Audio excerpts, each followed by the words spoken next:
Hello everyone, I welcome you all to Physics Wala, and in this session we are going to discuss the next and most interesting portion related to our chapter of physical chemistry, which is some basic concepts of chemistry, also known as mole concept. Now in this particular session we are going to discuss all the important aspects related to this important chapter. I already told you कि ये chapter जो है आपका ये पूरी physical chemistry की backbone है। तो आपको ध्यान रखना है कि इस चैप्टर के अंदर जितनी भी चीजें हम डिस्कस करने वाले हैं वो बहुत ज्यादा इंटरेस्टिंग है और उनका यूज जो है वो हम आगे भी बहुत ज्यादा करेंगे। अब अगर मैं बात करता हूं, सबसे पहले हमने जो अभी तक डिस्कशन किया था वो कहीं ना कहीं केवल मोल की कैलकुलेशन से रिलेटेड किया था। एंड आई टोल्ड यू कि आने वाले क्लासेस के बीच में आपको समझ में आएगा कि रिएक्शंस में उसको किस तरीके से यूटिलाइज करना है। आज के सेशन में हम सीखेंगे कि रिएक्शंस में हम मोल की कैलकुलेशन को किस तरीके से इनकॉर्पोरेट करते हैं। आप क्वेश्चन में कैसे पहचानेंगे कि सर क्वेश्चन ये है जो दे रखा है, जो डेटा दे रखा है वो मोल की कैलकुलेशन से होगा या नहीं होगा, हमको कैसे पता चलेगा। तो ये सारी बात हम लोग करने वाले हैं और साथ में एक इंपॉर्टेंट चीज और डिस्कस करेंगे जो कि है कॉन्सेंट्रेशन टर्म्स। तो पहले बता देते हैं क्या क्या पार्ट है जिसके अंदर हम डिस्कस करेंगे। सबसे पहले तो भाई डिस्कस कर लेंगे हम लोग मोल एनालिसिस को, जो रिएक्शन से रिलेटेड है। रिएक्शन से रिलेटेड दूसरा पार्ट जो आता है उसको हम बोलते हैं लिमिटिंग रिएजेंट। तीसरा पार्ट जो आता है उसको हम बोलते हैं कॉन्सेंट्रेशन टर्म। और ये सारे पार्ट करेंगे क्वेश्चन एनालिसिस के थ्रू। बट जैसे हमारा हमेशा रहता है कि भाई पहले रिवाइज कर लेते हैं, उसके बाद आगे की चर्चा करेंगे, ठीक है। तो सबसे पहले अगर मैं रिवीजन की बात करूंगा, अब आपको पता है कि मोल के आपके पास 3 फॉर्मूले हैं। अगर मैं बात करूंगा मोल की कैलकुलेशन के लिए तो आप जानते हो आपके पास 3 फॉर्मूले आएंगे। सबसे पहले given weight divided by molar मास, ये आ गया। नंबर ऑफ मोल्स निकालने के लिए आपके पास दूसरा फॉर्मूला आता है number of particles divided by Avogadro number. और अगर केवल गैसेस के लिए आए तो आप मोल्स कैसे निकालोगे, हो जाएंगे volume of gas at STP in litres divided by 22.4। ये 3 फॉर्मूले आपको हमेशा याद रखने हैं, ये आपके हमेशा हेल्प करेंगे। पहली तो बात हो गई है। मैंने बोला इनके अंदर इंटर कन्वर्जन बहुत तरीके के आते हैं, तो वो इंटर कन्वर्जन कभी पूछा जाएगा तो आप बहुत इजीली निकाल सकते हो। किसके अंदर एटम्स होंगे, किसके अंदर मॉलिक्यूल्स होंगे, तो आप एटोमिसिटी का यूज करके निकाल सकते हो। इलेक्ट्रॉन्स, प्रोटॉन्स, न्यूट्रॉन्स, कुछ भी पूछ सकता है, आप सारी चीजें आराम से कैलकुलेट कर सकते हो। ये 3 फॉर्मूले हैं जो आपको हमेशा याद रखने हैं। अब मैंने आपको बोला था कि अगर आपके पास कोई भी केमिकल इक्वेशन दे रखी है, अगर आपके पास कोई भी केमिकल इक्वेशन दे रखी है, केमिकल इक्वेशन का मतलब बताया था कि आपके पास एक पार्ट होगा जिसको हम बोलेंगे रिएक्टेंट, जो रिएक्ट करता होगा और फाइनली रिएक्शन के बाद वो बनाता होगा प्रोडक्ट। अब इस केस में कोई भी अगर मैं केमिकल रिएक्शन को देखूंगा तो इस केस में मैं क्या यूज करूंगा, इसको डिनोट करने के लिए यहां पे मैं यूज करूंगा जितने भी सिंबल हैं एंड फॉर्मूलाज हैं, जो कि हम दोनों जानते हैं। सिंबल भी जानते हैं, हम फॉर्मूला भी जानते हैं। इसको हम यूटिलाइज करेंगे लिखने के लिए रिएक्टेंट का पार्ट, और सेम हम यूटिलाइज करेंगे प्रोडक्ट के लिए। बट मैंने बोला था कि यहां पर इंफॉर्मेशन अभी भी अधूरी रहती है। इंफॉर्मेशन यहां पे अभी भी अधूरी है, क्योंकि आपको पता है आपके पास 2 चीजें आएंगी। एक आएगा अनबैलेंस्ड केमिकल इक्वेशन, जो कि किसी काम की नहीं है, जहां पे लेफ्ट और राइट हैंड साइड में नंबर ऑफ एटम्स आपके कभी भी कंजर्व नहीं हो रहे होंगे, क्योंकि हमको पता है law of conservation of mass लगाना है हमें। तो इसका मतलब क्या है कि सारी चीजें बैलेंस होनी चाहिए, तो ये तो हमारे किसी काम की नहीं है। फिर नेक्स्ट जो आती है वो आती है आपके पास बैलेंस्ड केमिकल इक्वेशन, ये हमारे सबसे ज्यादा काम की है। अब बैलेंसिंग के लिए हम क्या करते हैं, आगे कुछ कोफिशिएंट लगा देते हैं। तो ये वाली जो चर्चा थी ये हमारी लास्ट क्लास में चल रही थी बिल्कुल, कि ये हमको समझना था कि बैलेंस केमिकल इक्वेशन कैसे होती है और वहां पे जो कोफिशिएंट हम लगाते हैं उनका मतलब क्या है, ये बात हमारी चल रही थी। तो यहीं से आज के डिस्कशन को हम स्टार्ट करते हैं, ठीक है। सबसे पहले अगर बात करेंगे to balance the chemical equation, क्या बोलेंगे, to balance the chemical equation a number is placed in front of chemical formula, this coefficient is known as stoichiometric coefficient. इसको क्या बोलते हैं बेटा, इसको बोलते हैं स्टोइकियोमेट्रिक कोएफिशिएंट। ये याद रख लेना, काफी ही इंटरेस्टिंग चीज है ये, काफी ही इंटरेस्टिंग चीज है। कि आप जब भी बैलेंसिंग करोगे, बैलेंसिंग के बहुत सारे तरीके होते हैं वैसे तो, बट जनरली जो आपने पहले पढ़ा होता है उसको हिट एंड ट्रायल मेथड बोलते हैं, कि लगा लगा के देखते रहो, कहीं ना कहीं तो सेट हो जाएगा। तो ऐसे और भी छोटे छोटे तरीके आएंगे बैलेंस करने के लिए। जैसे रेडॉक्स रिएक्शन जब आती है, रेडॉक्स रिएक्शन में बैलेंस करने के बहुत अलग तरीके हैं। वहां पे ऑक्सीडेशन नंबर मेथड यूज करते हैं या आयन इलेक्ट्रॉन मेथड यूज करते हैं। यहां पर जो हमारे पास केमिकल इक्वेशन सिंपल दे रखी है, जो नॉन आयनिक है, उनके केस में जनरली हम हिट एंड ट्रायल से बैलेंस करने की कोशिश कर लेते हैं। ठीक है ना। बेसिकली ये जो टर्म आया स्टोइक्योमेट्रिक कोफिशिएंट, ये बताता है कि आपके रिएक्टेंट या प्रोडक्ट के आगे कितना नंबर लिखा हुआ है, और वहां से काफी अच्छी अच्छी चीजें निकल के आएंगी। वो आपका हेल्प करेगा, इसको बोलते हैं स्टोइक्योमेट्री। ये है कॉन्सेप्ट ऑफ स्टोइक्योमेट्री। ये आपको डील करने में हेल्प करेगा कि कौन कौन सी कैलकुलेशन जो है मास, वॉल्यूम, मोल्स के टर्म में रिएक्टेंट और प्रोडक्ट को आपस में कोरिलेट करती है। बहुत अच्छी चीज है, मैं आपको बताता हूं इसका मतलब क्या है। कोई भी एक रिएक्शन ले लेते हैं, लेट्स से मैं बहुत बेसिक रिएक्शन की बात करता हूं। फॉर एग्जाम्पल हमने लिया कार्बन प्लस ऑक्सीजन, और इनको मिलके मैंने बनाया है CO। अब इस इक्वेशन को देखो ध्यान से। अब तुम बोलोगे सर कार्बन एक है इधर, कार्बन एक है इधर, बट ऑक्सीजन सर इधर दो हैं और ऑक्सीजन इधर एक है, तो ये अनबैलेंस केमिकल इक्वेशन है। पहले क्या करना पड़ेगा, पहले बैलेंसिंग करनी पड़ेगी। तो मैं क्या करूं, ऑक्सीजन को बैलेंस करूंगा, तो दो से दो इधर मल्टीप्लाई कर दिया। अब क्योंकि मेरे ऑक्सीजन बैलेंस हो गए हैं पर कार्बन आपके अनबैलेंस्ड है अभी, तो आप क्या करोगे, दो कार्बन यहां पे बैलेंस कर दोगे। अब ये आपको जो दिख रही है, इसी को हम क्या बोलेंगे, इसी को हम बोलेंगे बैलेंस्ड केमिकल इक्वेशन बोलेंगे, और ये मेरे बड़ी काम की है। अब देखो इससे क्या चीज निकलेगी। इससे मैं बोल सकता हूं, इससे मैं एक चीज तो ये बोल सकता हूं कि दो atoms of carbon reacts with one molecule of oxygen। दिख रहा है, देखो इक्वेशन में दिख रहा है। इसकी स्टोइकियोमेट्री कितनी है, 2। इसकी स्टोइकियोमेट्री कितनी है, 1। इसकी स्टोइकियोमेट्री कितनी है, 2। तो आप क्या बोल सकते हो कि दो एटम कार्बन के हैं, मॉलिक्यूल तो एक ही है ऑक्सीजन का, उनके साथ रिएक्ट कर रहा है to form two molecules of CO। CO के कितने मॉलिक्यूल्स बन रहे हैं, 2 बन रहे हैं। तो ये तो पहला तरीका हो गया, ये पहला तरीका हो गया जिससे आप लिख सकते हो। और इसमें सबसे इंटरेस्टिंग चीज क्या आती है, इसमें सबसे इंटरेस्टिंग चीज जो आती है वो आती है, आप इसको इन टर्म्स ऑफ मोल भी देख सकते हो। आप क्या बोलोगे कि 2 मोल कार्बन जो है रिएक्ट्स विद 1 मोल O2। 2 मोल जो कार्बन है वो 1 मोल O2 के साथ रिएक्ट करता है to form 2 moles of CO। CO के कितने मोल्स बनते हैं, 2 मोल्स बनते हैं। आई बात समझ में, आई बात समझ में। नोट कर लो इसको, फटाफट से नोट कर लो। ये काफी इंटरेस्टिंग चीज है, क्योंकि अब सारी कहानी मोल मोल एनालिसिस के ऊपर ही चलेगी। सारी कहानी, मैं कोई ऐसे फॉर्मूले रटवाऊंगा नहीं तुम्हें कि देखो ये 4 फॉर्मूले, इनको रट लेना, काम चल जाएगा। तुम रिएक्शन देखे तुम्हें खुद पहचान में आना चाहिए, क्योंकि एग्जाम में क्वेश्चन कहीं से भी आ सकता है। तो अगर वो क्वेश्चन आएगा तुम पहचानोगे कैसे, वो सबसे ज्यादा जरूरी है। तो उसको अब देखेंगे। ये पहली इंफॉर्मेशन है, आपको याद रखना है कि 2 मोल कार्बन के रिएक्ट करते हैं 1 मोल ऑक्सीजन के साथ, O2 के साथ, to form 2 moles of CO। ये डेटा मैं इधर से निकाल सकता हूं। अभी इस डेटा को मैं और ज्यादा मॉडिफाई करूंगा, इस डेटा को मैं और ज्यादा मॉडिफाई करूंगा। जैसे जैसे एक रिएक्शन और लेते हैं, चलो मैंने लिया है N2 plus H2 to form NH3। बहुत कॉमन रिएक्शन है, अमोनिया का प्रोडक्शन बोलते हैं इसको, हेबर्ट्स प्रोसेस बोलते हैं। अब यहाँ पे नाइट्रोजन 2 है, हाइड्रोजन 2 है, और उधर नाइट्रोजन आपका 1 है और हाइड्रोजन 3 है। अब इसको बैलेंस करना है, तो क्या करूंगा, सबसे पहले नाइट्रोजन को बैलेंस कर दिया, तो 2 तो इधर लगा दिया। अब क्योंकि मैंने 2 नाइट्रोजन बैलेंस कर दिए, हाइड्रोजन कितने हो गए, 6 हो गए, तो इधर मैं क्या कर दूंगा, 3 से मल्टीप्लाई कर दूंगा। अब मेरे पास ये क्या आ गई है, अब मेरे पास ये बैलेंस्ड केमिकल इक्वेशन आ गई है। आई बात समझ में, ये बैलेंस केमिकल इक्वेशन मेरे पास आ चुकी है।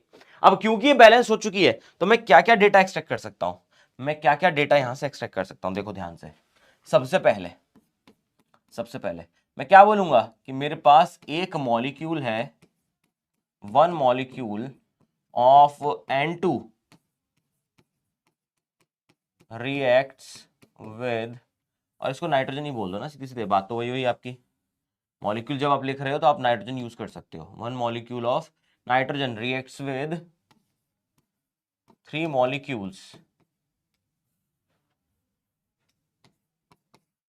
of hydrogen to form to form two molecules of ammonia. Ammonia के दो मॉलिक्यूल्स बना सकता है। ये तो पहला डेटा है, मैं इससे एक्सट्रैक्ट कर सकता हूं, बिल्कुल सिंपली दिख रहा है मुझे। दूसरा डेटा देखो, सेकंड डेटा देखो, मैं क्या बोल सकता हूं यहां से कि 1 मोल 1 मोल N2 reacts with 3 moles H2 to form, क्या बनाएगा वो? अब वो बनाएगा 2 moles of अमोनिया। अब क्योंकि मुझे इनके मोल्स पता है और हर किसी का मोलर मास भी पता है, हर किसी का मोलर मास भी पता है, तो मैं इस इंफॉर्मेशन को मास में भी कन्वर्ट कर सकता हूं। देखो, यही अच्छी चीज है आपकी स्टोइक्योमेट्री की, यही बेहतरीन चीज है आपकी स्टोइक्योमेट्री की, कि आपके पास अगर इंफॉर्मेशन है सारे मोल्स वगैरह की, तो आप इंफॉर्मेशन को कैसे भी चेंज कर सकते हो। अब अगर मैं बात करूंगा N2 का मोलर मास क्या हो जाएगा, जल्दी बताओ। 2 नाइट्रोजन है, 28 ग्राम पर मोल हो जाएगा, 28 ग्राम पर मोल। अगर मैं हाइड्रोजन की बात करूंगा, हाइड्रोजन का होगा 2 ग्राम पर मोल। अमोनिया की बात करूंगा तो नाइट्रोजन का 14, 3 हाइड्रोजन, तो मतलब 17 ग्राम पर मोल हो जाएगा। अब क्योंकि यहां पे 1 मोल था, तो इसका मास तो कितना रहेगा, 28 ग्राम ही रहेगा। इसके 3 मोल्स थे, और 1 मोल का वेट कितना होता है आपका, 2 होता है, तो 3 2 6 हो जाएगा, 6 ग्राम हो गया ये।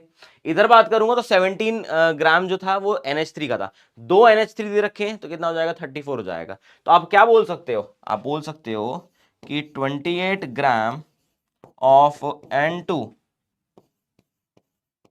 reacts with 6 gram of H2 to form 34 gram of ammonia. अब देखो, law of conservation of mass भी लग रहा है इस केस में, ये भी बैलेंस करके पूरा बता रहा है, बट अदरवाइज आप इस इंफॉर्मेशन को कैसे भी चेंज कर सकते हो, वो आपकी मर्जी है, वो आपकी मर्जी है। I hope this entire part is clear, I hope this entire part is clear. इसको नोट कर लेना है, बड़ी काम की चीज है, ये बहुत ज्यादा हेल्प करेगा आपको, बहुत ज्यादा हेल्प करेगा। ठीक है, बट अभी तक हमको समझ में नहीं आया है कि हम यूज कैसे करेंगे, हम इसको यूटिलाइज कैसे करेंगे, ये हमको समझ में नहीं आया है। अब वो समझेंगे हम लोग मोल मोल एनालिसिस में। और बस एक ही चीज बताना चाहता हूं, एक ही चीज बताना चाहता हूं, जैसे मोल मोल एनालिसिस का कोई ऐसा इतना कोई बड़ा मीनिंग नहीं है। देखो, मोल मोल एनालिसिस की पहली कंडीशन क्या आती है, इसका पहला केस जो आता है वो आता है, आपको पहले क्वेश्चन में देखना पड़ेगा, if the amount of any one reactant or product is given। पहली कंडीशन क्या है, पहली कंडीशन है कि आपके पास केवल एक रिएक्टेंट या एक प्रोडक्ट का अमाउंट गिवन हो। मैं थोड़ा सा बड़ा लिख देता हूं, मेरे ख्याल से राइटिंग थोड़ी छोटी है अभी, है ना, समझ में नहीं आ रहा होगा, कोई दिक्कत नहीं है। फर्स्ट पॉइंट क्या है, इफ द डेटा, डेटा क्या हो सकता है आपका, अमाउंट हो सकता है in grams, in ml, in number of particles, कुछ भी हो सकता है। देखो, कुछ भी हो सकता है। If the data of only one reactant और प्रोडक्ट इज गिवन, केवल आपके पास इंफॉर्मेशन के तौर पर क्या हो, केवल एक ही रिएक्टेंट या एक ही प्रोडक्ट का डेटा क्वेश्चन में दे रखा हो, पहले आपको यह देखना पड़ेगा, पहले आपको देखना पड़ेगा। तो उस केस में क्या करना है, उस केस में क्या करना है, देखो स्टेप बाय स्टेप फॉलो करेंगे, स्टेप बाय स्टेप फॉलो करेंगे। Step number 1, step number 1, look at the chemical equation. सबसे पहले आपको केमिकल इक्वेशन की तरफ देखना है एंड बैलेंस इट। सबसे पहले आपको उसे बैलेंस करना है। सबसे पहले आपने इक्वेशन को देखना है और उसको बैलेंस करना है। Step number two, let's say वो बैलेंस होने के बाद कैसी दिखती है, वो बैलेंस होने के बाद दिखती है A plus B gives us C plus D, ऐसी दिखती है, जहां पे ए बी सी और D, small a B c d, ये क्या है, स्टोइक्योमेट्रिक कोफिशिएंट है किसके, रिएक्टेंट ए एंड बी के and product C and D के। ये मेरे पास क्या आ गई है, ये मेरे पास आ गई है let's say balanced chemical equation आ गई है। लेट्स से मेरे पास बैलेंस्ड केमिकल इक्वेशन आ चुकी है ये वाली। स्टेप 2 में क्या करना है आपको, बस एक सिंपल सा रिलेशन देखना है, number of moles of A divided by its stoichiometry will be equal to number of moles of B divided by its stoichiometry, will be equal to number of moles of C divided by its stoichiometry, will be equal to number of moles of D divided by its stoichiometry। बस ये part आपको समझ में आना चाहिए। तो कुल मिला के दो ही स्टेप है। पहला क्वेश्चन क्या होना चाहिए कि क्वेश्चन में ये है केवल एक रिएक्टेंट या एक प्रोडक्ट का डेटा दे रखा हो। रिएक्शन बहुत बड़ी है, बहुत सारी चीजें उसके अंदर इन्वॉल्व है, बट केवल डेटा एक ही रिएक्टेंट या एक ही प्रोडक्ट का दे रखा है। तो वहां से आप कैसे पता लगाओगे, तब आपको पहले तो बैलेंस्ड केमिकल इक्वेशन पता होनी चाहिए, ताकि आप ये वाला रिलेशन जो है लगा सको। और इसी को क्या बोलते हैं, इसी को मोल मोल एनालिसिस बोलते हैं। इसी का नाम है मोल मोल एनालिसिस।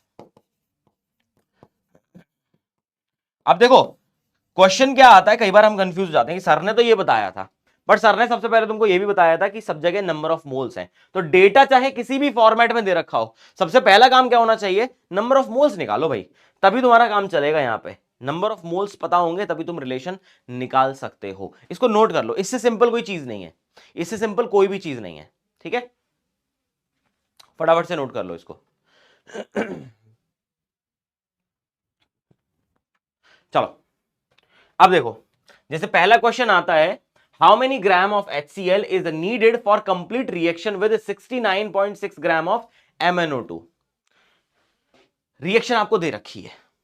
अब क्वेश्चन कैसे पहचानेंगे, यहां पे देखो ध्यान से, यहां पे आपको केवल दे रखा है डेटा ऑफ MnO2, यही दे रखा है आपको। इस क्वेश्चन में केवल डेटा ऑफ MnO2 दे रखा है, और तो कुछ है ही नहीं, पूरी इक्वेशन में मुझे कुछ नहीं दिख रहा है।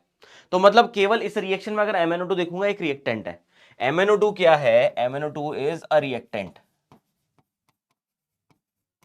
केवल डेटा एक का ही दे रखा है, it is a classical case of mole mole analysis. Data एक का दे रखा है और पूछा क्या है कि भैया कितना HCl रिक्वायर्ड होगा, कितना HCl रिक्वायर्ड होगा, ये निकाल के मुझे बता दो। तो मोल मोल एनालिसिस लगाऊंगा मैं, बट सबसे पहले मुझे क्या पता होना चाहिए कि ये डेटा जो है ये दे रखा है मुझे given weight, W of MnO2 जो दे रखा है वो कितना दे रखा है, 69.6 ग्राम दे रखा है। सही है कि नहीं, मैंने क्या बोला था, सबसे पहले हम निकालेंगे नंबर ऑफ मोल्स की बात करेंगे, सारा डेटा आपको नंबर ऑफ मोल्स में कन्वर्ट करना है। बट ठीक है ठीक है, ये बात तो समझ में आती है। उससे पहले क्या देखेंगे, उससे पहले नजर करेंगे इक्वेशन पे, क्या इक्वेशन मेरी बैलेंस्ड है। इधर तो H एक है, Cl एक है, इधर Cl दो और दो चार हो गए हैं। तो सबसे पहला काम क्या होना चाहिए कि मैंने तुम्हें इक्वेशन दे दी है, इक्वेशन है HCl plus MnO2 gives us MnCl2 plus Cl2 plus H2O। इस इक्वेशन को बैलेंस करने का काम है। जल्दी से इसको बैलेंस करो, फटाफट से इसको बैलेंस करो।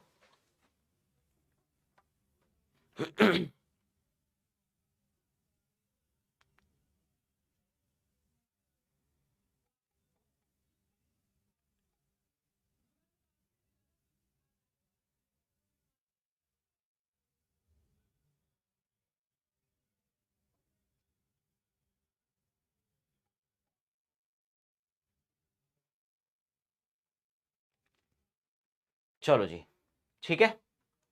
अब अगर देखोगे, सबसे पहले पाओगे कि यहां Cl दो हैं, यहां Cl दो हैं। तो अगर मैं इसको समहाउ 4 कर देता हूं, तो 4 Cl तो पूरे के पूरे बैलेंस हो गए, हिट एंड ट्रायल कर रहे हैं अभी तो हम। और अगर देखोगे 4 हाइड्रोजन हो गए इधर, तो मैं अगर 2 मल्टीप्लाई इधर कर दूं तो 4 हाइड्रोजन इधर भी हो गए हैं। और ऑक्सीजन देखो 2 इधर थे 2 इधर थे, बैलेंस हो गई है इक्वेशन, ये इक्वेशन बैलेंस हो गई है। अब देखो सबसे अच्छी चीज क्या है, इक्वेशन बैलेंस होते ही ये मेरे पास क्या आ चुकी है, ये मेरे पास बैलेंस्ड केमिकल इक्वेशन आ चुकी है, ये मेरे पास बैलेंस्ड केमिकल इक्वेशन आ चुकी है। यहां से सबसे अच्छी चीज क्या निकल के आएगी, मैं सिंपली बोल सकता हूं कि number of moles of MnO2 divided by, इसकी स्टोइकियोमेट्री तो केवल एक ही थी, will be equal to number of moles of HCl divided by its stoichiometry. यही हो जाएगा। अब ये डेटा गिवन है, ये डेटा अननोन है, तो मैं यहां से क्या बोल सकता हूं कि number of moles of HCl will be equal to 4 multiplied by number of moles of MnO2। सबसे पहले तो मुझे ये निकालना है, क्योंकि नंबर ऑफ मोल्स जब आएंगे उसी को मैं फर्दर कन्वर्ट कर सकता हूं बाकी किसी डेटा में। अगर नंबर ऑफ मोल्स ही नहीं आए तो कुछ भी कन्वर्ट नहीं होने वाला है। तो देखो यहां से सबसे पहले क्या निकालोगे कि number of moles of HCl तो तुम्हारे पास आ जाएंगे 4 मल्टीप्लाइड बाय, अब number of moles of MnO2 क्या होंगे, ये होंगे given weight divide by molar मास। मैंने आपको बोला था मोल के फॉर्मूले हमेशा याद रखना, तो आपका नंबर ऑफ मोल्स क्या होता है, आपका given weight divided by molar मास, ये आपको याद रखना है। ऐसे ही फॉर्मूले आपके हेल्प करेंगे। तो गिवन वेट तो MnO2 का दे रखा है 69.6 दे रखा है, डिवाइडेड बाय, अब ये कितना हो जाएगा MnO2 के केस में, तो अगर मैं MnO2 की बात करूं दैट इज आई गेस 87 के आसपास होता है, I am not sure. MnO2 का वेट जो हो जाएगा 87 हो जाएगा, 87 बोले तो 32, 55, 50 या 87 के आसपास होगा। अप्रोक्सीमेटली इसको 87 ले लेते हैं, वैसे तो Mn के केस में जो आता है ना, तो ये MnO2 जो है उसमें Mn का लेके चलते हैं अप्रोक्सीमेटली 55 प्लस 32 हो गया आपका ऑक्सीजन का, 2 ऑक्सीजन है, तो ये हो जाएगा आपका 87 हो जाएगा।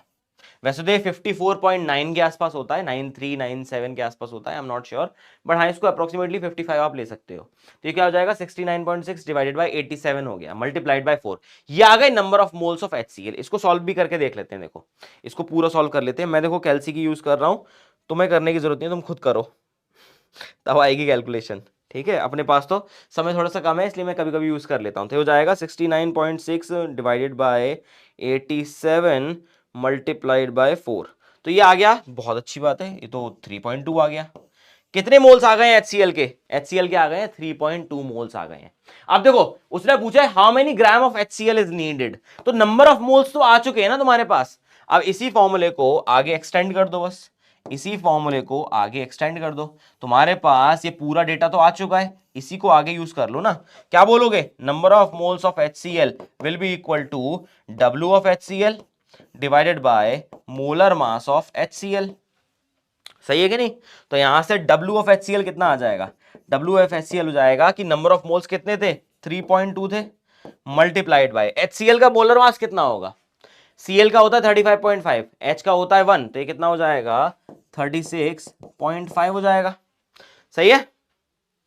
इसको बस अगर सॉल्व करोगे, इसको सॉल्व करके भी देख लेते हैं, मैं पूरा आंसर ही निकाल लेता हूं ताकि गड़बड़ नहीं ना बचे। तो ये इसको मल्टीप्लाई कर दूं 36.5 से, कितना आ जाएगा, दैट विल बी 116.8 ग्राम आ जाएगा। ये देखो तुम्हारा आंसर आ गया आंसर। बस ऐसे ही करना है, इस तरीके के क्वेश्चन को ऐसे ही सॉल्व करना है। आपको पता होना चाहिए कि कौन सा डेटा दे रखा है और किस तरीके से कन्वर्जन करेंगे। चाहे आपके पास एक प्रोडक्ट का डेटा क्यों ना दे रखा हो, आप प्रोडक्ट से भी निकाल सकते हो कि कितना रिएक्टेंट बना होगा। मोल एनालिसिस का वही काम है, और ये पहला क्लासिकल केस है, केवल एक ही डेटा दे रखा हो, ये वो क्लासिकल केस है, ठीक है। जैसे इस क्वेश्चन की बात कर लेते हैं, कहां गया वो क्वेश्चन, हाँ इसी क्वेश्चन की बात कर लेते हैं। देखो अब इस क्वेश्चन में देखोगे ना, आपको समझ में आ जाएगा कुछ गड़बड़ है। इस क्वेश्चन में क्या है, carbon reacts with chlorine to form CCl4। मतलब क्या है, सबसे पहले आप इक्वेशन लिखने की कोशिश करोगे, कार्बन को क्लोरीन के साथ रिएक्ट करवाया और उसने क्या बनाया है, CCl4 बनाया है। क्या ये इक्वेशन बैलेंस्ड है, नहीं है ये इक्वेशन बैलेंस्ड। अब इसको बैलेंस करना पड़ेगा, क्योंकि अगर मैं 2 से मल्टीप्लाई कर दूं, अब ये इक्वेशन बैलेंस्ड केमिकल इक्वेशन है। अब इक्वेशन क्या है, ये बैलेंस्ड केमिकल इक्वेशन है। अब देखो क्या बोला है कि 36 ग्राम हमने कार्बन लिया है पहले, मतलब W ऑफ कार्बन दे रखा है 36 ग्राम, और दूसरा क्या बोल रखा है, mix with 142 gram of Cl2। अब यहां पर देखोगे तो W ऑफ Cl2 भी दे रखा है 142 ग्राम। तो पहला क्वेश्चन तो दिमाग में यही आएगा कि सर यहां तो दोनों डेटा दे रखे हैं, क्या हम इसमें मोल मोल एनालिसिस यूज कर सकते हैं? तो नहीं बेटा, यहां पर मोल मोल एनालिसिस अभी यूज नहीं होगा। अब आपको देखते ही पता चल रहा है, यहां पर देखते ही पता चल रहा है कि आपके पास data of both reactant is given, कि आपके पास दोनों रिएक्टेंट का डेटा जो है वो दे रखा है। ये करता है कंफ्यूजन क्रिएट। याद रख लेना, जब भी ऐसी कोई परिस्थिति आ जाए, कोई भी ऐसा काम आ जाए आपके पास जहां पे दो ही रिएक्टेंट हैं और दोनों का डेटा दे रखा है, डेटा किस फॉर्म में दे रखा है? मास की फॉर्म में दे रखा है, तो याद रख लेना यहां पर क्या यूज करेंगे? Use the concept of limiting reagent. यहां पर हम एक एडिशनल फैक्टर जो है उसको इस्तेमाल करेंगे, उसको बोलते हैं लिमिटिंग रिएजेंट। तो भाई क्या होता है पहले तो सर वो बताओ, पहले वो समझाओ कि लिमिटिंग रिएजेंट होता क्या है, तब आगे की बात करेंगे। तो देखो बेटा, ये आपके मोल मोल एनालिसिस से ही डिराइव होता है, वही कॉन्सेप्ट है आपका। सबसे पहले बात करेंगे लिमिटिंग रिएजेंट की। पहले इसको समझ लेते हैं, बहुत सिंपल सा कॉन्सेप्ट है बेटा, बहुत सिंपल सा कॉन्सेप्ट है कि मैं कोई रिएक्शन करवा रहा हूं। जैसे आज हम ब्रेकफास्ट बना रहे हैं मान लो, और आज मन कर गया है कि कल शाम को देख के आए थे कि पास वाली जो रेडी की दुकान थी वहां पे बहुत बढ़िया खुशबू आ रही थी हॉट डॉग की, या बर्गर था, जो भी मान लो, चलो आलू टिक्की वाला बर्गर था वो मान लो, बड़ा पसंद है आजकल की जनरेशन को, तो हम भी खा लेते हैं, देखो ऐसी बात नहीं है। तो आलू टिक्की बर्गर खाने का मन है, और कल शाम को ही देखा था कि बहुत बढ़िया खुशबू आ रही थी, बट खा नहीं पाए थे समहाउ, क्योंकि डिनर कर चुके थे। आज सुबह ब्रेकफास्ट में सबसे पहली इच्छा यही थी कि कैसे भी बनाना है, हमें वही बनाना है और उसी को खाएंगे। तो क्या उसके लिए रिक्वायरमेंट है? वैसे तो दो चीजों की मेन रिक्वायरमेंट है, एक तो आपको जो बर्गर वाला वो जो बन होता है वो चाहिए, और दूसरा क्या है, आपको वो टिक्की चाहिए, आलू टिक्की। लेट्स से मैं स्टार्ट करता हूं कि मेरे पास बन है और मेरे पास आलू टिक्की है, ठीक है। अब जब मैंने फ्रिज ओपन किया तो आलू टिक्की अगर आप देखोगे तो 1 2 3 और 4 आलू टिक्की थी, और जब आपने बन देखे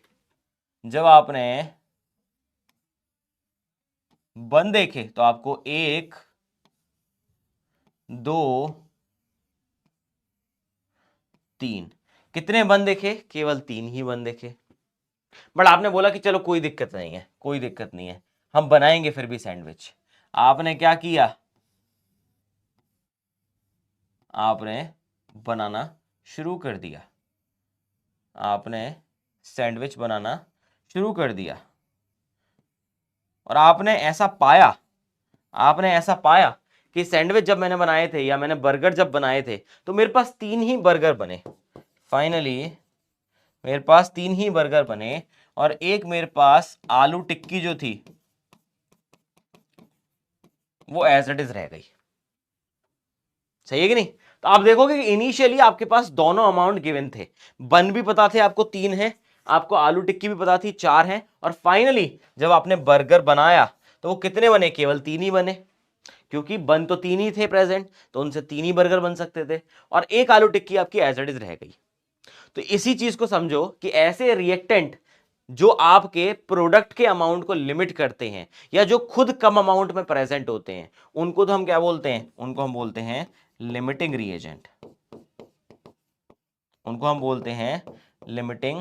रिएजेंट। और ऐसे सभी रिएक्टेंट जो आपके एक्सेस में प्रेजेंट रहते हैं या रिएक्शन कंप्लीट होने के बाद भी बच जाते हैं, उनको हम क्या बोलते हैं? उनको हम बोलते हैं एक्सेस रिएजेंट। आई होप ये सिंपल सी एनालॉजी आपको समझ में आ गई होगी, बहुत लेम है बट हाँ काम कर जाती है, समझ में तो आ ही जाता है कि मामला चल क्या रहा है, ठीक है। तो ऐसे सभी रिएक्टेंट जो प्रोडक्ट के अमाउंट को लिमिट कर देते हैं, क्योंकि प्रोडक्ट 3 ही बना है। क्यों? क्योंकि 3 ही बन प्रेजेंट थे। तो ऐसे रिएक्टेंट जो प्रोडक्ट के अमाउंट को लिमिट करते हैं या खुद लिमिटेड अमाउंट में प्रेजेंट होते हैं, खुद पूरे के पूरे कंज्यूम हो जाते हैं, उनको हम क्या बोलते हैं? Limiting reagent. और जो एक्सेस में प्रेजेंट रह जाते हैं उनको हम क्या बोलते हैं? Access reagent. ये कॉन्सेप्ट है पहले तो आपका लिमिटिंग रिएजेंट का, बट इसका एक्चुअली में वास्तविकता में कैलकुलेशन से कोई लेना देना नहीं है। ये केवल समझाने के लिए है कि लिमिटिंग रिएजेंट का कॉन्सेप्ट आप समझोगे कैसे। अब देखो, अब मैं आपको कैलकुलेशन बताता हूं। अब मैं आपको बताऊंगा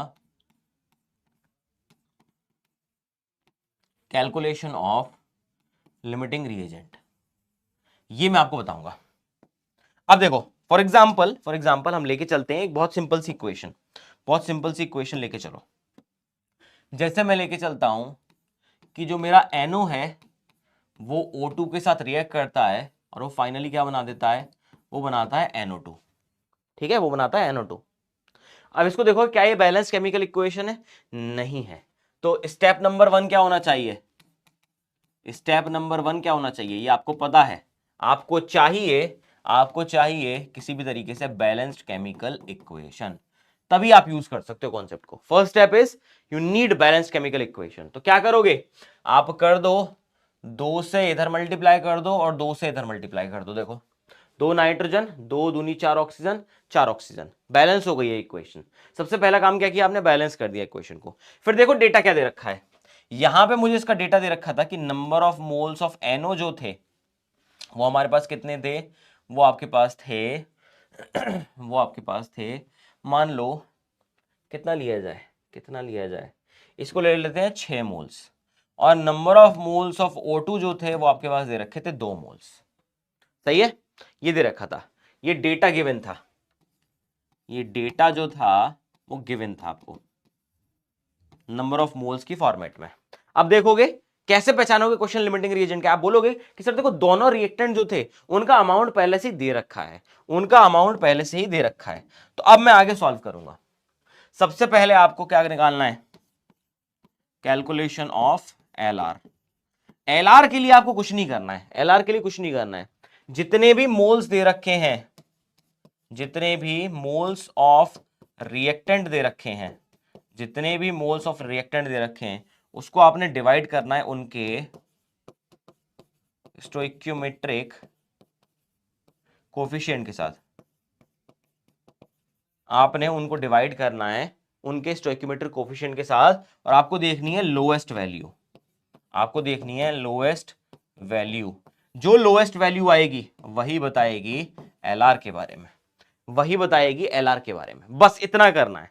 ये था आपका स्टेप नंबर 2। ठीक है, अब देखते हैं, चलो कैलकुलेट करके देख लेते हैं।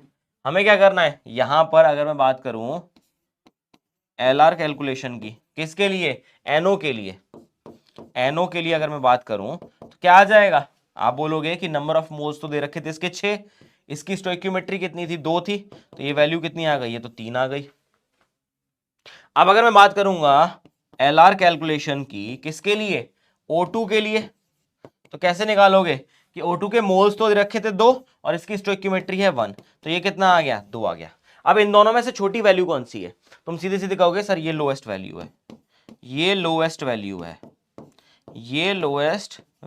है। मतलब क्या हो गया? यहां से एक बात समझ में आ गई कि O2 will be the limiting reagent.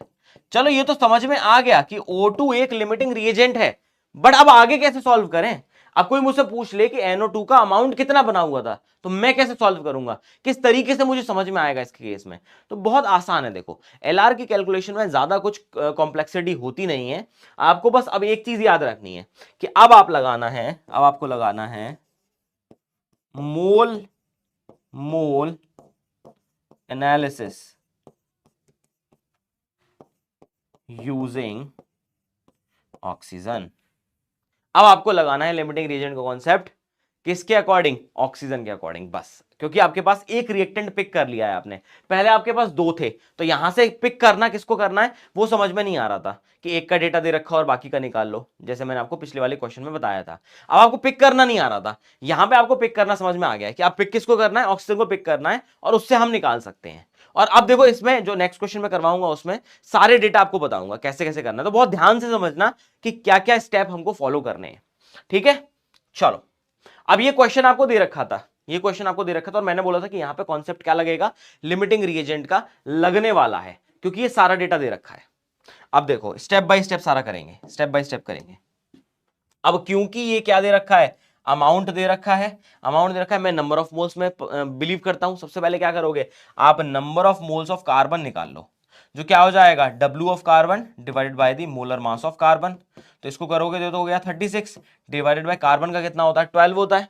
तो कितना आ गया यहां से आपके पास 3 आ गया, ये कितना आ गया 3 मोल्स आ गया। अगर मैं बात करूंगा number of moles of Cl2 तो आप क्या बोलोगे, W ऑफ Cl2 जो दे रखा है divided by molar mass of Cl2। ये कितना दे रखा था मेरे पास 142 दे रखा था, इसको डिवाइड दिया मैंने कितने से 71 से 35.5 मल्टीप्लाइड बाय 2 71 हो गया। इसको अगर देखोगे तो ये कितना आ गया 2 आ गया। सबसे पहला स्टेप क्या था, बैलेंस केमिकल इक्वेशन थी। दूसरा क्या था, जो भी डेटा दे रखा है उसको मोल्स में कन्वर्ट कर लो, जो भी डेटा दे रखा है उसको मोल में कन्वर्ट कर लो। अब देखो, अब देखो, अब देखो, अब इसको इधर ही सॉल्व करता हूं मैं, इसको कहीं मूव तो नहीं हुआ है ना ये,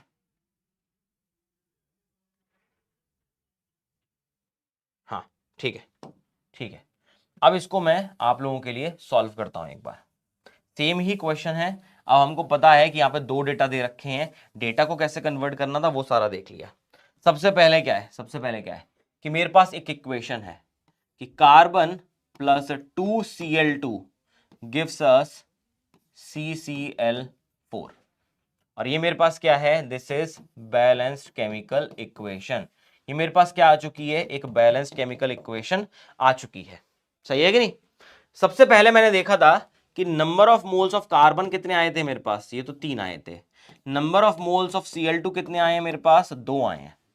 देख लो, ये पुरानी कैलकुलेशन जो हमने कर ली है अभी तक, जो हमने कर ली है डेटा के अकॉर्डिंग कि 36 ग्राम कार्बन था, तो हमने 36 को कन्वर्ट किया मोल्स में तो 2 मोल्स आ गए।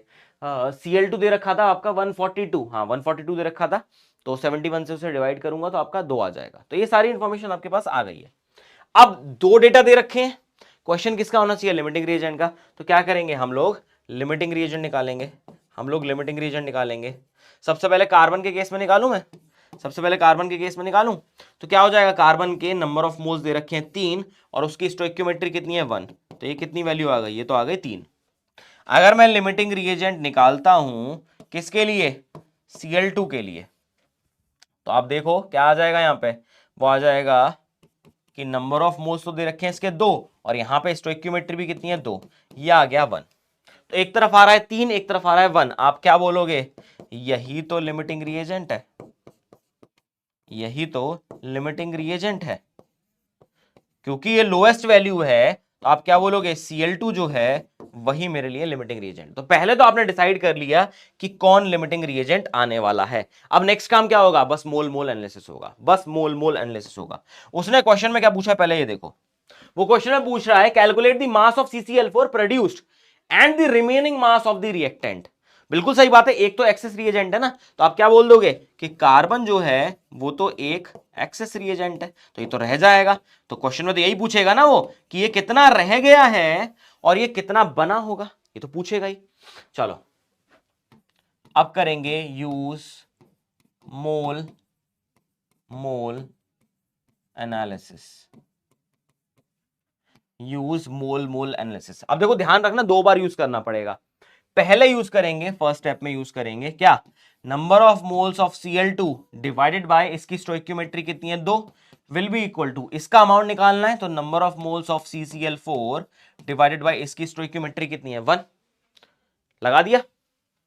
देखो भाई क्या बोलोगे कि number of moles of CCl4 तो आ जाएगा, NCl2 कितने आए थे 2 आए थे, और 2 को 2 से डिवाइड दे दो कितना आ गया 1 मोल आ गया। CCl4 का कितना मोल आ गया 1 मोल आ गया। यहां से बाकी की कैलकुलेशन निकालना बहुत आसान है, ये तुम कर चुके हो। तुम बोलोगे कि W ऑफ CCl4 क्या हो जाएगा, will be equal to number of moles of CCl4 multiplied by the molar mass of CCl4। ये मुझे बार बार बताने की जरूरत नहीं है, ये फॉर्मूला तुमको आना चाहिए, नंबर ऑफ मोल्स का ही फॉर्मूला है। कितना हो जाएगा ये 1 मल्टीप्लाइड बाय CCl4 के केस में अगर मैं देखूंगा तो 142 प्लस 12 कितना आ जाएगा आपका, दैट विल बी 142, 154 हो जाएगा 154। तो कितना आ गया ये 154 ग्राम्स जो है वो आ गया है मेरा फाइनली। ये बात तो समझ में आ गई कि ये तो ठीक है सर, कोई दिक्कत नहीं है कि CCl4 कितना बनेगा अमाउंट में, वो 154 ग्राम बनेगा। वो कितना बनेगा 154 ग्राम बन जाएगा। और देखो यहां से आप थोड़ा आइडिया भी लगा सकते हो, अगर आपको लगता है ना कि ये सारी कैलकुलेशन करने में आपको बहुत दिक्कत हो रही है, तो आप थोड़ा सा आइडिया ये भी सोच सकते हो कि 1 मोल कार्बन का 2 मोल Cl2 के साथ मिक्स होके 1 मोल CCl4 बनाता है, जो आपको मोल मोल एनालिसिस से मैंने स्टार्टिंग बताया था बिल्कुल। या फिर 12 ग्राम जो कार्बन है वो क्या हो जाएगा 142 ग्राम जो Cl2 है, क्योंकि यहां 2 मोल दे रखे हैं, तो Cl2 का मास कितना होता है 71, 2 से मल्टीप्लाई करोगे तो 142 हो जाएगा। तो 12 ग्राम कार्बन जो है वो 142 ग्राम Cl2 के साथ रिएक्ट करके कितना अमाउंट बनाएगा, इन दोनों को ऐड कर दो तो 154 ग्राम CCl4 बनाएगा। वही मैंने निकाल भी दिया इस स्टेप के अकॉर्डिंग।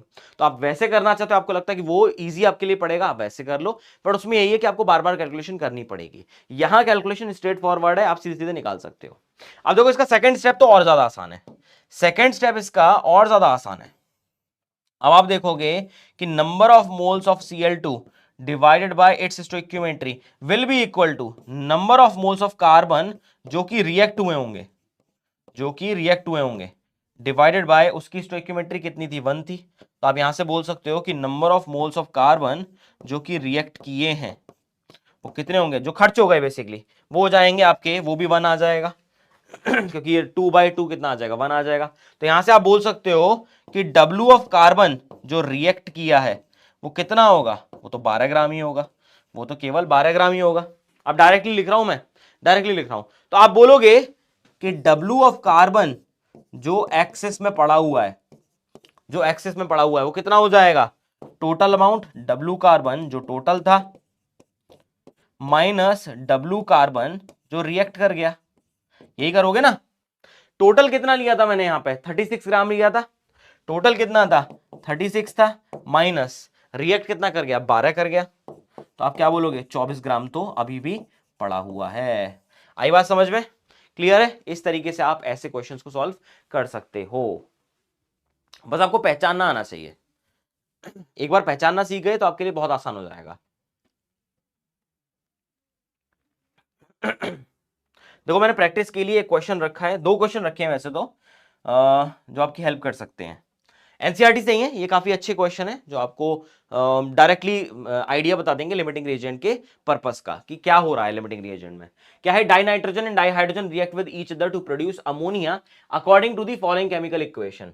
अब उसने बोला है calculate the mass of ammonia produce if 2 multiplied by 10 raise to the power 3 gram dinitrogen reacts with 1 multiplied by 10 raise to the power 3 gram of di hydrogen.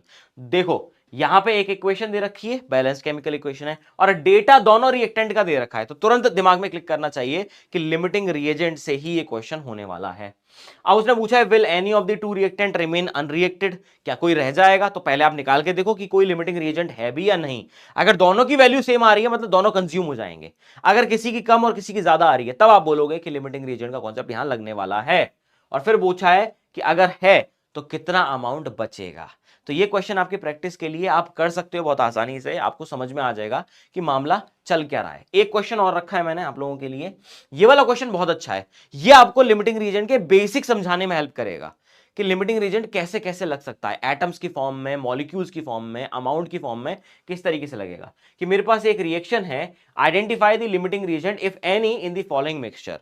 तो पहला डेटा दे रखा है कि 300 एटम लिए हैं मैंने आपके ए के, और 200 मॉलिक्यूल्स लिए हैं आपके बी के। तो सारी इंफॉर्मेशन को आपको नंबर ऑफ मोल्स में पहले कन्वर्ट करना पड़ेगा, फिर उसके बाद आप इक्वेशन को देखोगे क्या वो बैलेंस है या नहीं है, फिर स्टोइकियोमेट्रिक से आप निकाल के देखोगे। तो ये दोनों क्वेश्चन जरूर करके देखना, ये आपको बहुत ज्यादा बूस्ट दे देंगे लिमिटिंग रीजन को समझने के लिए। अगर आपको लगता है कि नहीं आया समझ में या कोई भी चीज रह गई है, कोई मिसिंग लिंक रह गया है, तो मुझे बता देना, डेफिनेटली मैं फिर सॉल्व करवा दूंगा, बट ये प्रैक्टिस आपको खुद ही करनी पड़ेगी, ठीक है। चलो जी, जैसे कि क्या लें, इस क्वेश्चन को ले लेते हैं। इस क्वेश्चन को लेते हैं, ये भी क्वेश्चन काफी अच्छा है। Under appropriate conditions the reaction of elemental phosphorus and elemental sulphur produces the compound P4S10.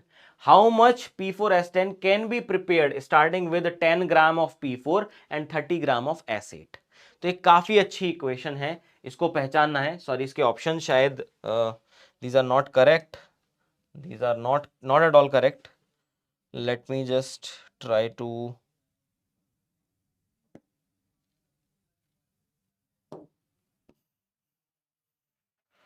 these options are not for us.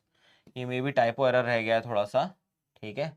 तो इन ऑप्शंस को नहीं देखना है आपको, इन ऑप्शंस की तरफ नहीं देखना है आपको, आपको बस क्वेश्चन सॉल्व करने पे ध्यान देना है, ठीक है। अच्छा, ऑप्शन अभी भी लिख रहे हैं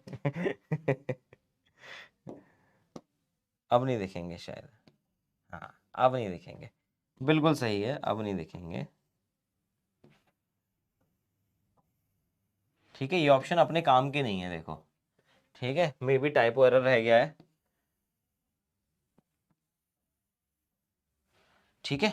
अब देखो, अब समझते हैं, अब समझते हैं कि ये क्वेश्चन कहना क्या चाह रहा है, क्वेश्चन कहना क्या चाह रहा है, और क्या हम इसको सॉल्व कर पाएंगे या नहीं कर पाएंगे। देखो, इसमें रिएक्शन दे रखी है एक, कि मेरे पास P4 है और मुझे इसको रिएक्ट करवाना है, किसके साथ, एसिड के साथ रिएक्ट करवाना है, और फाइनली प्रोडक्ट क्या बनाना है कि वो होना चाहिए P4S10 होना चाहिए, ठीक है। क्या ये बैलेंस्ड इक्वेशन है? बिल्कुल नहीं दिख रही है मुझे ये बैलेंस्ड इक्वेशन, मुझे बिल्कुल नहीं दिख रही है। P4 तो बैलेंस है, S8 और S10 आपस में बैलेंस नहीं है। तो क्या करूंगा, इसको मैं ले सकता हूं, इसको मैं ले सकता हूं 5/2, ऐसा कर दूं तो ये आपका 4 ये हो जाएगा। क्या ये काम करेगा? 5/4 कर सकता हूं इसको मैं, तो 4 दूनी 8, हाँ बिल्कुल 5/4 कर सकता हूं इसको मैं, इसको मैं 5/4 कर सकता हूं, 5/4 हो जाएगा ये, ठीक है। इसको मैं 5/4 कर दूंगा, क्लियर है। ये क्या हो गया है आपका, 5/4 हो गया है। अब देखोगे तो ये दोनों बैलेंस्ड है, कि P4 4 है, 5/4 मतलब 4 दूनी 8, 2 हो गए, 2 पंजे 10, बिल्कुल सही है, एकदम सही है, ये बैलेंस्ड इक्वेशन है। बट इसको ऐसे नहीं लिख सकते हैं, तो क्या करूंगा, पूरी इक्वेशन को मैं 4 से मल्टीप्लाई कर दूंगा। तो अब मेरे पास फाइनल इक्वेशन क्या आएगी, मेरे पास आ जाएगी 4P4 plus 5S8 gives us 4P4S10।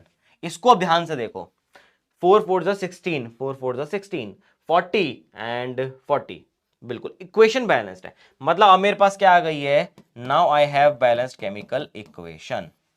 अब अगर ध्यान से देखोगे, सबसे पहले क्या दे रखा है, W ऑफ P4 दे रखा है तुमको, P4 कितना दे रखा है, 10 ग्राम दे रखा है, और इधर से W ऑफ S8 भी दे रखा है तुमको, वो कितना दे रखा है, वो दे रखा है 30 ग्राम। सही है कि नहीं। सबसे पहले क्या आएगा कि डेटा दोनों रिएक्टेंट का गिवन है, मतलब ये क्वेश्चन लिमिटिंग रिएजेंट से होने वाला है। तो अब क्या करूंगा, सबसे पहले तो पता होना चाहिए कि number of moles of P4 कितने आएंगे। वो क्या हो जाएगा, गिवन वेट जो कि 10 है, डिवाइडेड बाय इसका मोलर मास कितना होता है, तो 4 फास्फोरस हैं और एक फास्फोरस का होता है 31, कर दिया। यहां से number of moles of acid निकाल लो, तो गिवन वेट तो दे रखा है 30, डिवाइडेड बाय 8 सल्फर हैं और हर एक सल्फर का होता है 32, कैलकुलेट कर लो ये आ गए आपके नंबर ऑफ मोल्स। स्टोइक्योमेट्री आपको दे ही रखी है, तो यहां से कैलकुलेशन ऑफ एलआर तो बहुत आसान है। आप क्या बोलोगे, कैलकुलेशन ऑफ लिमिटिंग रिएजेंट। सबसे पहले करते हैं किसके लिए, P4 के लिए। तो क्या हो जाएगा, वो जाएगा number of moles of P4 जो कि हैं 10, divided by 4 multiplied bye 31, divide by उसकी स्टोइक्योमेट्री कितनी थी, 4 थी। दूसरा करोगे आप एसिड के लिए, क्या बोलोगे, जितने नंबर ऑफ मोल्स हैं which is 30 divided by 8 multiplied by 32, इसको डिवाइड देना है इसकी स्टोइक्योमेट्री से जो कि कितनी है, 5 है। सही है। अब इनको सॉल्व करके देखो, तो हो जाएगा 6 टाइम्स हो जाएगा, और इसको अगर मैं करूं 4 हो जाएगा, approximately that will be equal to 3 by 8 हो जाएगा, ये 128, 3/128 तो आ गया एसिड के लिए, और इसको अगर मैं सॉल्व करूंगा तो ये हो जाएगा 5 टाइम्स, ये हो जाएगा 2 टाइम्स।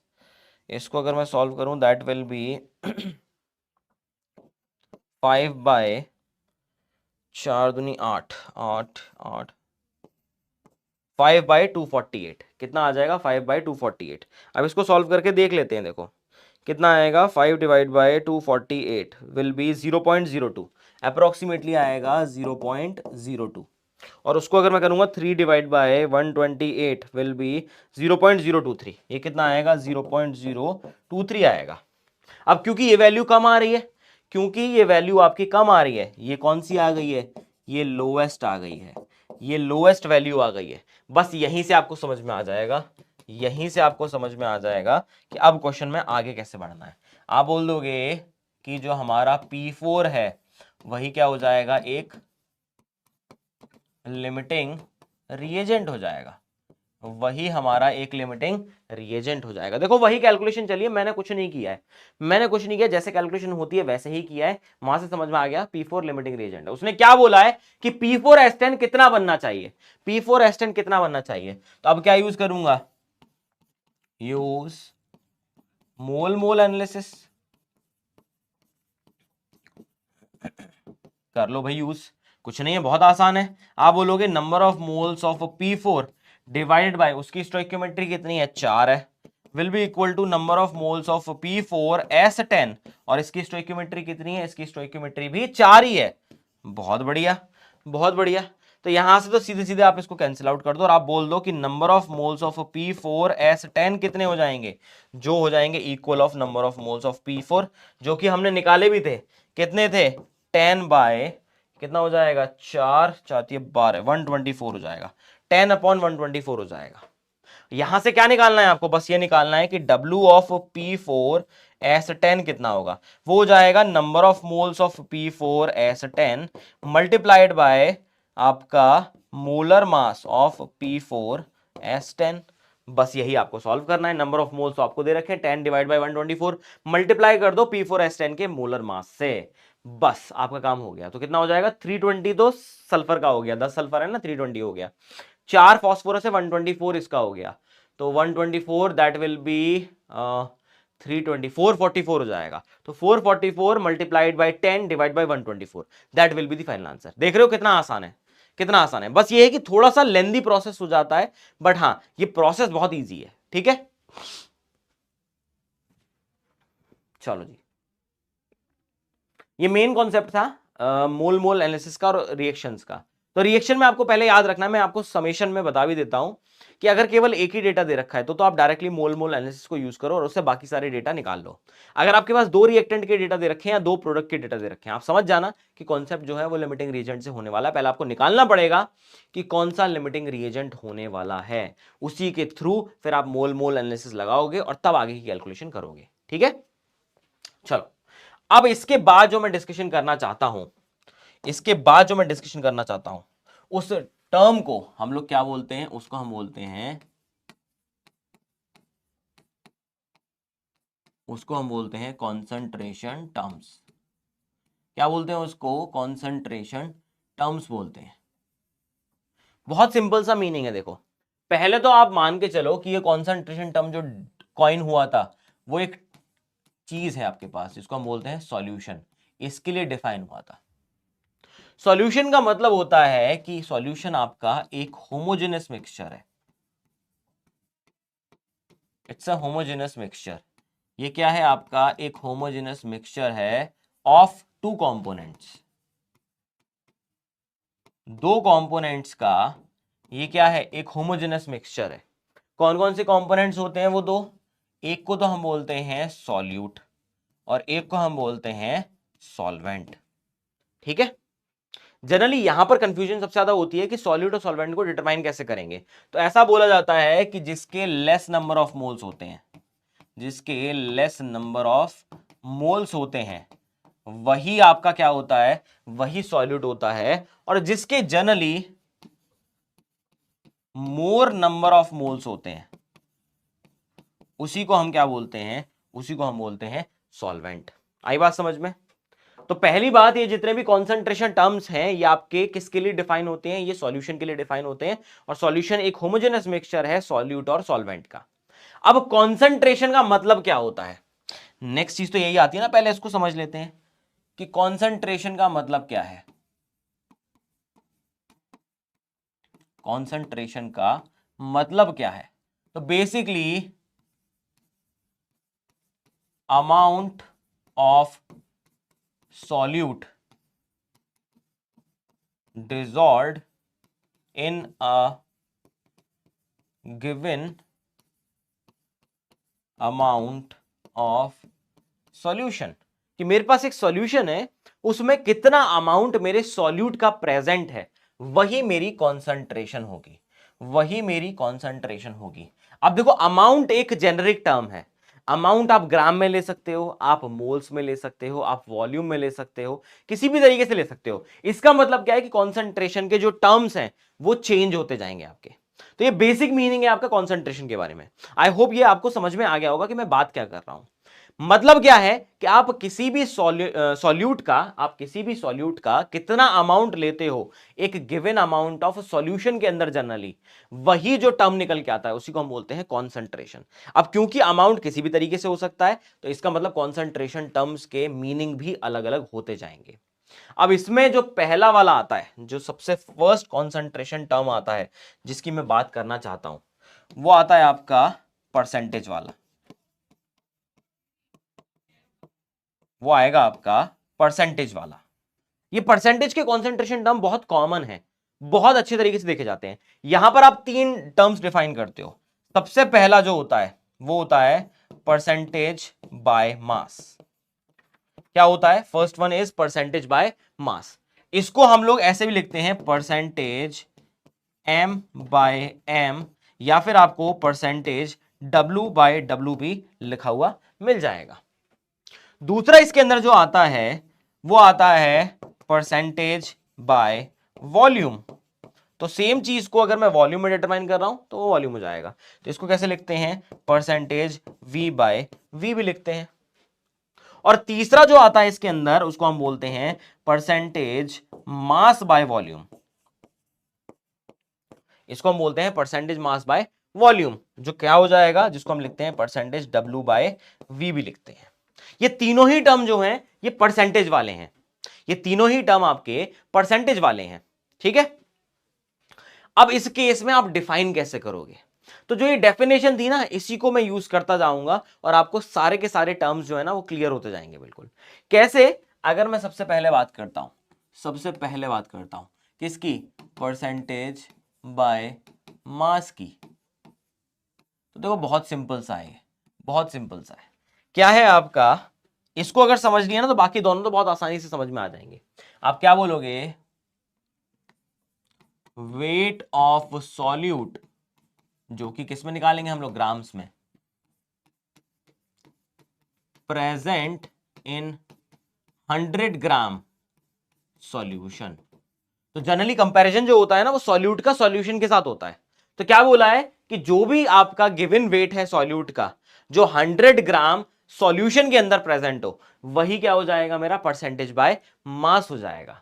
मतलब अगर आपसे कोई बोले कि परसेंटेज डब्ल्यू बाय डब्ल्यू कैसे डिफाइन करोगे, तो आप बोलोगे डब्ल्यू ऑफ सॉल्यूट, जो कि ग्राम्स में दे रखा होगा, divided by W of solution, जो कि फिर से ग्राम्स में दे रखा होगा, मल्टीप्लाई क्या कर दोगे उसे? 100 के साथ, क्योंकि परसेंटेज की बात कर रहे हो। आ गया? अब देखो सेकंड टर्म निकालना तो बहुत आसान है, क्या बोल दोगे? वो आ जाएगा परसेंटेज बाय वॉल्यूम। क्या आ जाएगा? Percentage by volume. करो इसको डिफाइन। फिर से क्या बोलोगे? आप बोलोगे वॉल्यूम ऑफ सॉल्यूट, जो कि मैंने लिया है एमएल में, present in 100 ml solution. 100 ml solution में कितना सॉल्यूट प्रेजेंट है? तो अगर इसका फॉर्मूला निकालें परसेंटेज v बाय वी का, तो वो क्या आ जाएगा? Volume of solute in ml divided by volume of solution again in ml multiplied bye 100, क्योंकि परसेंटेज निकाल रहे हैं। क्लियर है? क्लियर है? अब लास्ट देख लो, अब इसी बात पे लास्ट देख लो क्या हो जाएगा। सी तो बहुत आसान है, क्या है, परसेंटेज मास बाय वॉल्यूम, इसको डिटरमाइन कर दो। बहुत सिंपल है ना ये तो। आप बोलोगे वेट ऑफ सॉल्यूट, किसमें, ग्राम्स में लोगे ना, प्रेजेंट इन 100 ml सॉल्यूशन, क्योंकि नीचे तो वॉल्यूम ले रखा है ना आपने टर्म, देख लो।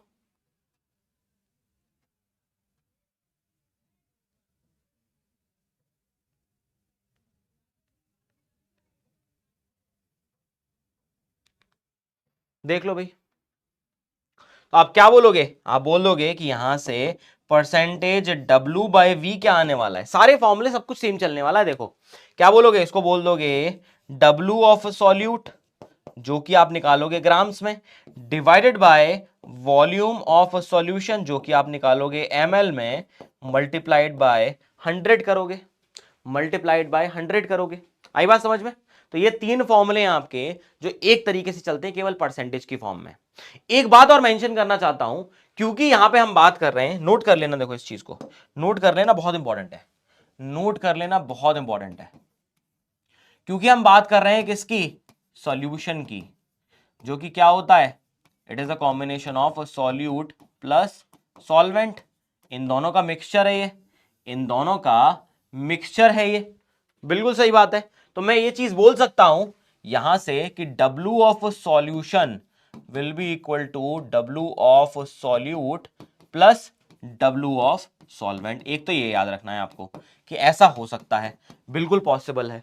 और दूसरी चीज क्या है कि वॉल्यूम ऑफ सॉल्यूशन जो होगा वो भी क्या हो जाएगा, volume of solute plus volume of solvent हो जाएगा। आई बात समझ में? ये दो चीजें आपको याद रखनी है, आपको बहुत हेल्प करेंगी, ये आपको बहुत ज्यादा हेल्प करेंगी। तो ये पहला पार्ट हो गया आपका परसेंटेज वाला टर्म, ये फर्स्ट पार्ट हो गया परसेंटेज वाला टर्म। देख लो इसको अच्छे से एक बार इसको अच्छे से नोट कर लो।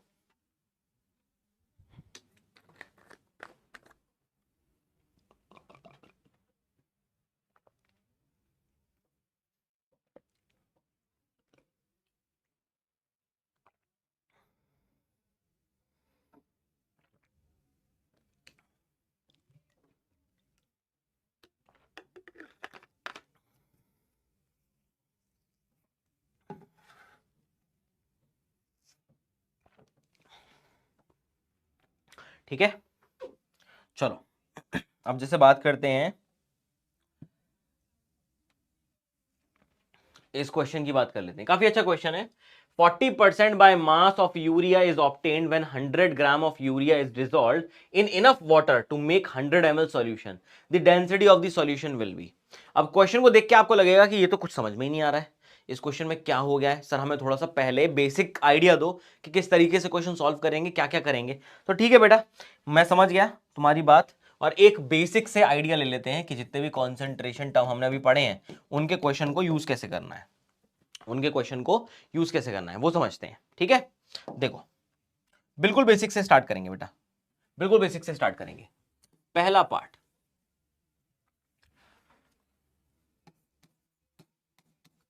Calculate percentage m by m of sugar solution formed by mixing 30 milligram of sugar in 100, और लेट्स से 30 हो गया ना, ये हो जाएगा 50 ग्राम सॉल्यूशन। जैसे ये ले लिया हमने, पहला क्वेश्चन है और काफी आसान क्वेश्चन है, काफी ही आसान क्वेश्चन है। सबसे पहले आप क्या देखोगे, डेटा क्या दे रखा है, आपको दे रखा है W ऑफ सॉल्यूट दे रखा है, वो कितना है 30 मिलीग्राम। पहले तो स्टैंडर्ड यूनिट में कन्वर्ट करो, वो कितना हो जाएगा 30 मल्टीप्लाइड बाय 10⁻³ ग्राम्स हो जाएगा। W ऑफ सॉल्यूशन भी दे रखा है, वो कितना है 50 ग्राम दे रखा है। अब तो कहानी आसान है ना, अब तो कहानी बहुत आसान है।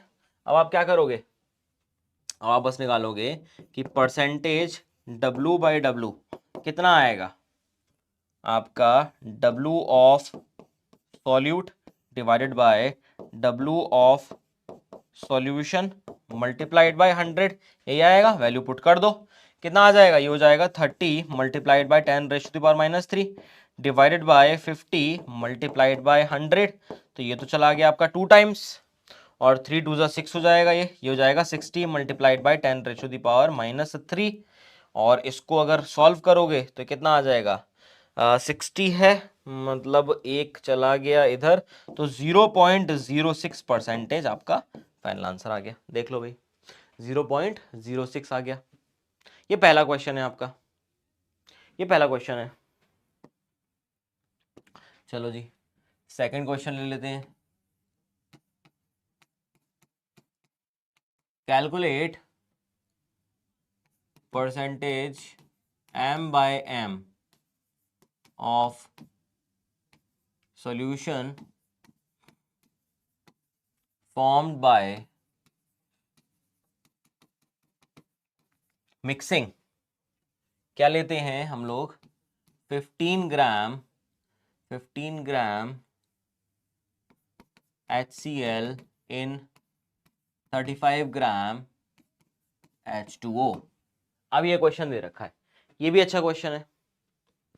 अब यहां पर देखोगे, क्योंकि यहां पर आपके पास सबसे पहले क्या है, आपको दे रखा है W ऑफ सॉल्यूट जो कि कितना है 15 ग्राम है, और सॉल्यूट क्या है HCl है, ये HCl के लिए दे रखा है। अब यहाँ पे W ऑफ सॉल्वेंट दे रखा है, देखो W ऑफ सॉल्वेंट दे रखा है, यहाँ पे सॉल्यूशन नहीं दे रखा है, सॉल्वेंट दे रखा है, वो कितना है आपका 35 ग्राम जो कि क्या है H2O है। तो यहाँ पे आपको एक एडिशनल चीज करनी पड़ेगी, W ऑफ सॉल्यूशन जब आप निकालोगे वो हो जाएगा सॉल्यूट प्लस सॉल्वेंट। इसको सॉल्व करो, कितना हो जाएगा, ये 35 40 50 हो जाएगा, ये कितना आ गया 50 ग्राम आ गया। अब आपके लिए rest of the calculation is easy, कुछ नहीं है, वही फॉर्मूला यूज करना है। क्या है, परसेंटेज m/m आपको निकालना है, कितना हो जाएगा, W ऑफ सॉल्यूट कितना दे रखा था 15 डिवाइडेड बाय सॉल्यूशन कितना दे रखा है 50 मल्टीप्लाइड बाय 100। इसको सॉल्व कर दो, कितना आ जाएगा 30% आ जाएगा। क्लियर है, क्लियर है। तो ऐसे आप दो डेटाओं को अलग अलग तरीके से यूज कर सकते हो, आप यूज कर सकते हो, ठीक है। अब इस क्वेश्चन की तरफ आते हैं, अब इस क्वेश्चन की तरफ आते हैं, देखते हैं डेटा क्या क्या दे रखा है।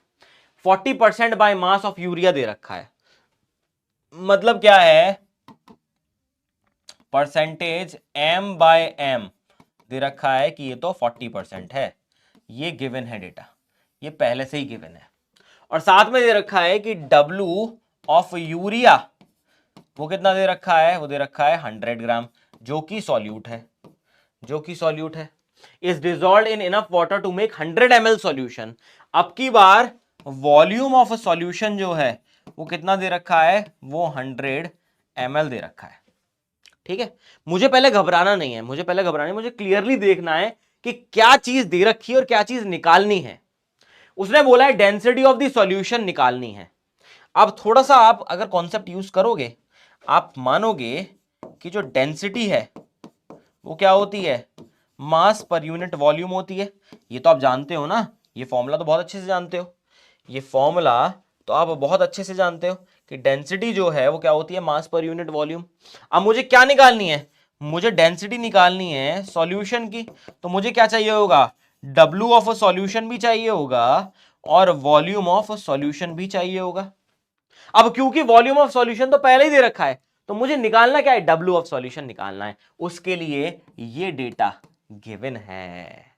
अब इसको एक्सपेंड करूं अगर मैं, तो मानते हो क्या हो जाएगा, इसको बोलूंगा कि परसेंटेज परसेंटेज m/m, कुछ भी ले लो सेम ही बात है, परसेंटेज m/m क्या हो जाएगा, वो हो जाएगा W of solute divided by W of solution multiplied by 100, यही होगा। यही होगा।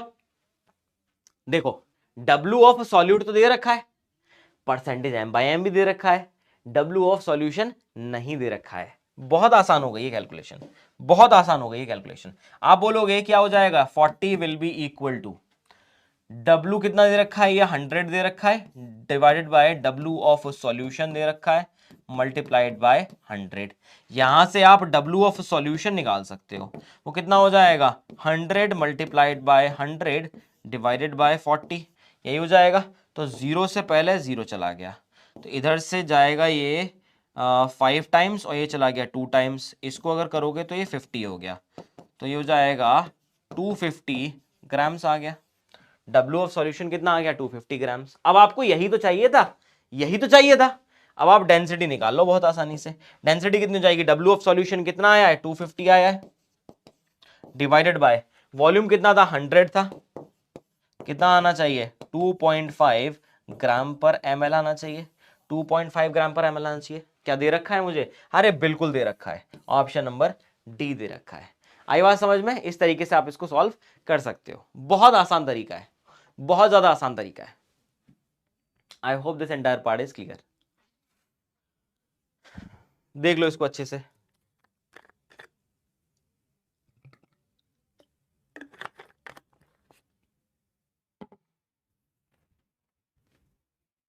देखो अब परसेंटेज वाले टर्म जो है ना वो हमने कंप्लीट कर लिए हैं, और जैसे जैसे क्वेश्चन बन सकते थे सारे हमने अलग अलग तरीके के वैरायटी के देख लिए हैं। आप भी खुद प्रैक्टिस करके देख सकते हो, ठीक है। डीपीपी मैंने दे दी है, आप उसमें सॉल्व करो, आपको आइडिया हो जाएगा किस तरीके से सॉल्व करने हैं क्वेश्चंस, ठीक है। अब जो नेक्स्ट बात करते हैं, अब जो कॉन्सेंट्रेशन टर्म स्टार्ट होने वाले हैं वो एंटायरली बिल्कुल डिफरेंट है, वो परसेंटेज के टर्म से बिल्कुल डिफरेंट है। जिसमें सबसे पहला टर्म जो आता है वो आता है मोलैरिटी। मोलैरिटी जो है इसको हम रिप्रेजेंट करते हैं पहली बात तो कैपिटल एम से, इसको हम रिप्रेजेंट करते हैं कैपिटल एम से। कौन कौन से कंपोनेंट की बात कर रहे हैं, वही बात कर रहे हैं, सॉल्यूट सॉल्वेंट की बात कर रहे हैं, तो सॉल्यूशन तो हो गई। यहां पर जो हमें रिक्वायर्ड है, सबसे पहली चीज जो हमें चाहिए वो है हमें मोल्स ऑफ सॉल्यूट चाहिए, और दूसरा हमें क्या चाहिए, वॉल्यूम ऑफ सॉल्यूशन चाहिए। बस इतनी चीज चाहिए ताकि आप मोलैरिटी को निकाल सको, ताकि आप मोलैरिटी को निकाल सको। आई बात समझ में। तो आप कुल मिला के क्या कह सकते हो, कुल मिला के आप बोल सकते हो इस केस के अंदर कि मोलैरिटी क्या होती है। Molarity is defined as the number of moles of solute present in 1 litre of the solution, कि 1 लीटर सॉल्यूशन के अंदर कितने मोल सॉल्यूट के प्रेजेंट होंगे। तो फॉर्मूला क्या हो जाएगा कि capital M will be equal to number of moles of solute divided by V of the solution in litre. अगर आप इसको एमएल में करना चाहते हो तो आपको 1000 से मल्टीप्लाई करना पड़ेगा। तो ये दोनों ही फॉर्मूले आपके लेजिट फॉर्मूले हैं और बिल्कुल यूज होते हैं, बिल्कुल यूज होते हैं। यहां से देखो एक चीज मैंने आपको बोला था कि आगे आपको इंफॉर्मेशन मिलेगी। अगर मैं number of moles of solute निकालूं, अगर मैं number of moles of solute निकालूं तो आप क्या बोलोगे, वो हो जाएगा molarity into volume of solution in litres. तो मैंने बोला था आप नंबर ऑफ मोल्स का एक और फॉर्मूला याद रख लेना, आगे करके आएगा, ये वही फॉर्मूला है, ये वही फॉर्मूला है। तो आप मोलैरिटी से भी नंबर ऑफ मोल्स निकाल सकते हो। अब क्योंकि अगर मेरे पास वॉल्यूम जो है वो ml में दे रखा हो तो याद रख लेना ये डेटा कन्वर्ट हो जाता है किसमें, ये हो जाएगा मिलीमोल्स में। मिलीमोल्स ऑफ सॉल्यूट जब भी आप निकालोगे बेटा तो आप क्या बोलोगे, वो इक्वल हो जाएगा molarity into volume of solution, अगर वो ml में दे रखा हो। तो इंस्टेड ऑफ मोल्स वो क्या आ जाएंगे, मिली मोल्स आ जाएंगे। तो ये आपको पता होना चाहिए, ये फॉर्मूला बड़े काम का है, ये बहुत काम का है और काफी जगह आपकी हेल्प करेगा ये, ठीक है। क्लियर है ये आपका नेक्स्ट कॉन्सेंट्रेशन टर्म है। अब इसके कॉन्सेप्ट काफी सारे आते हैं, मोलैरिटी के बहुत सारे कॉन्सेप्ट आते हैं। पहले तो क्लासिकल केस समझते हैं मोलैरिटी का, बिल्कुल क्लासिकल केस समझते हैं। जैसे ये दे रखा है, जैसे ये क्वेश्चन दे रखा है, इसको एक बार पढ़ो ध्यान से।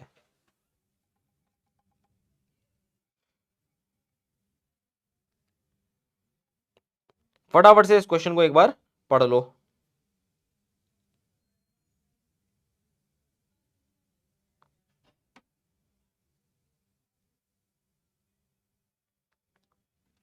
ठीक है, क्वेश्चन क्या बोल रहा है कि 29.2 percentage weight by weight HCl stock solution has a density of 1.25 ग्राम पर ml। ये क्लासिकल क्वेश्चंस लेकर आया हूं मैं कि जिसमें मल्टीपल भर भर के डेटा है और आपको समझना है कि क्वेश्चन को डील कैसे करना है, ठीक है। डेंसिटी भी दे रखी है, the molecular weight of HCl is 36.5 gram per mole, तो हमको पता ही है।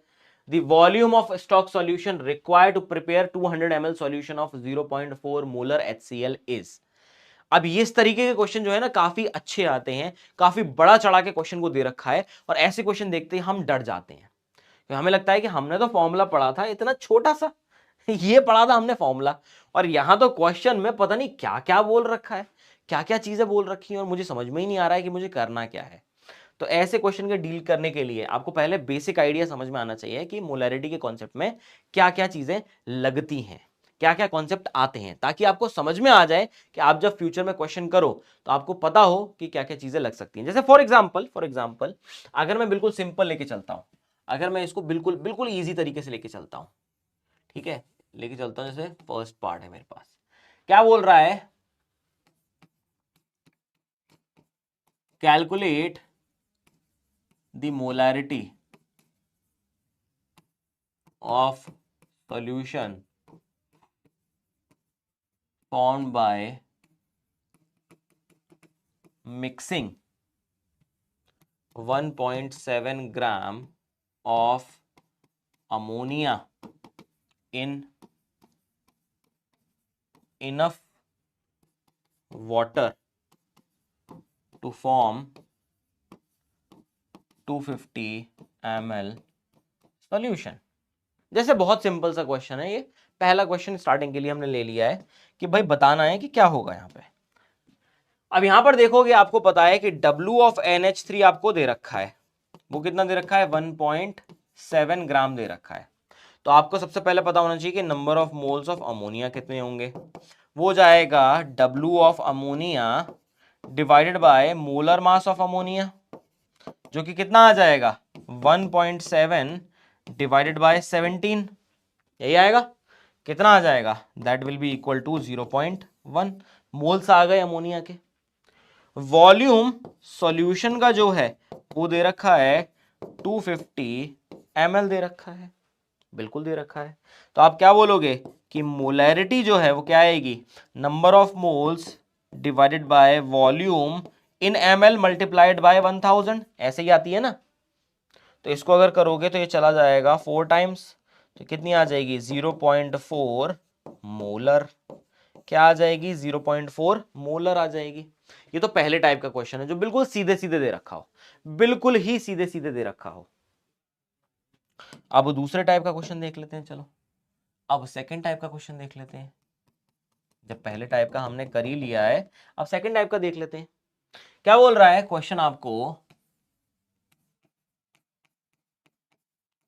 कैलकुलेट द वेट ऑफ, क्या लिया जाए, glucose present in 2 molar 100 ml solution. ये दूसरा टाइप का क्वेश्चन है, अब इनडायरेक्टली पूछा है उसने। अब आपको क्या बोला है करने के लिए उसने, कि भाई यहां पे मेरे पास जो मोलैरिटी है वो कितनी है, 2 मोलर है, और V ऑफ दी सॉल्यूशन कितना है, उसने बोला है ये है 100 ml। तो उसने पूछा है कि W ऑफ सॉल्यूट बता दो मुझे, W ऑफ सॉल्यूट बता दो मुझे। तो सबसे पहले क्या करना होगा, फॉर्मूला लगाना पड़ेगा कि molarity will be equal to number of moles of solute divided by V of the solution in ml multiplied by 1000, यही करना पड़ेगा। मोलैरिटी कितनी दे रखी है, आपको मैंने बताया भी था कि आप मोल्स डायरेक्टली निकाल सकते हो, बट अदरवाइज इस फॉर्मूले में रख दो। तो ये 2 will be equal to number of moles of glucose, क्योंकि ग्लूकोज ही मेरा क्या है, सॉल्यूट है, divided by volume of solution कितना दे रखा है, ये दे रखा है 100 मल्टीप्लाइड बाय 1000। तो यहां से आप करोगे कि number of moles of glucose कितने आ गए, वो तो आ गए आपके पास 0.2। अगर वो 0.2 आ गए हैं तो यहां से W निकालना तो बहुत आसान है, अब मैं बार बार नहीं बताऊंगा फॉर्मूला, आप मोलर मास से मल्टीप्लाई कर दो। तो आप क्या बोलोगे कि W जो आएगा ग्लूकोज का वो कितना आ जाएगा, वो 0.2 मल्टीप्लाइड बाय 180 हो जाएगा। 180 उसका मोलर मास होता है, तो इसको करोगे 18, दैट विल बी 36 ग्राम। कितना आ गया? 36 ग्राम आ गया। आई बात समझ में? ये सेकंड टाइप का क्वेश्चन है, ये आपका सेकंड टाइप का क्वेश्चन है। नेक्स्ट देख लेते हैं। चलो जी, सेकंड टाइप भी हमने कर ही लिया, जैसे तैसे सेकंड टाइप भी हमने कर ही लिया। अब थर्ड बात कर लेते हैं। देखो, अब थर्ड बात कर लेते हैं। जैसे कि अब क्या पूछ सकता है आपसे?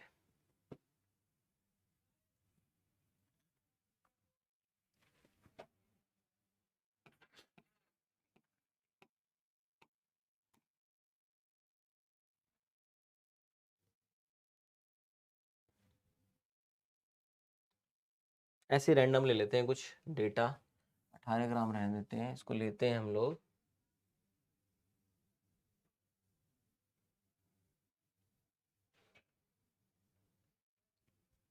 हम्म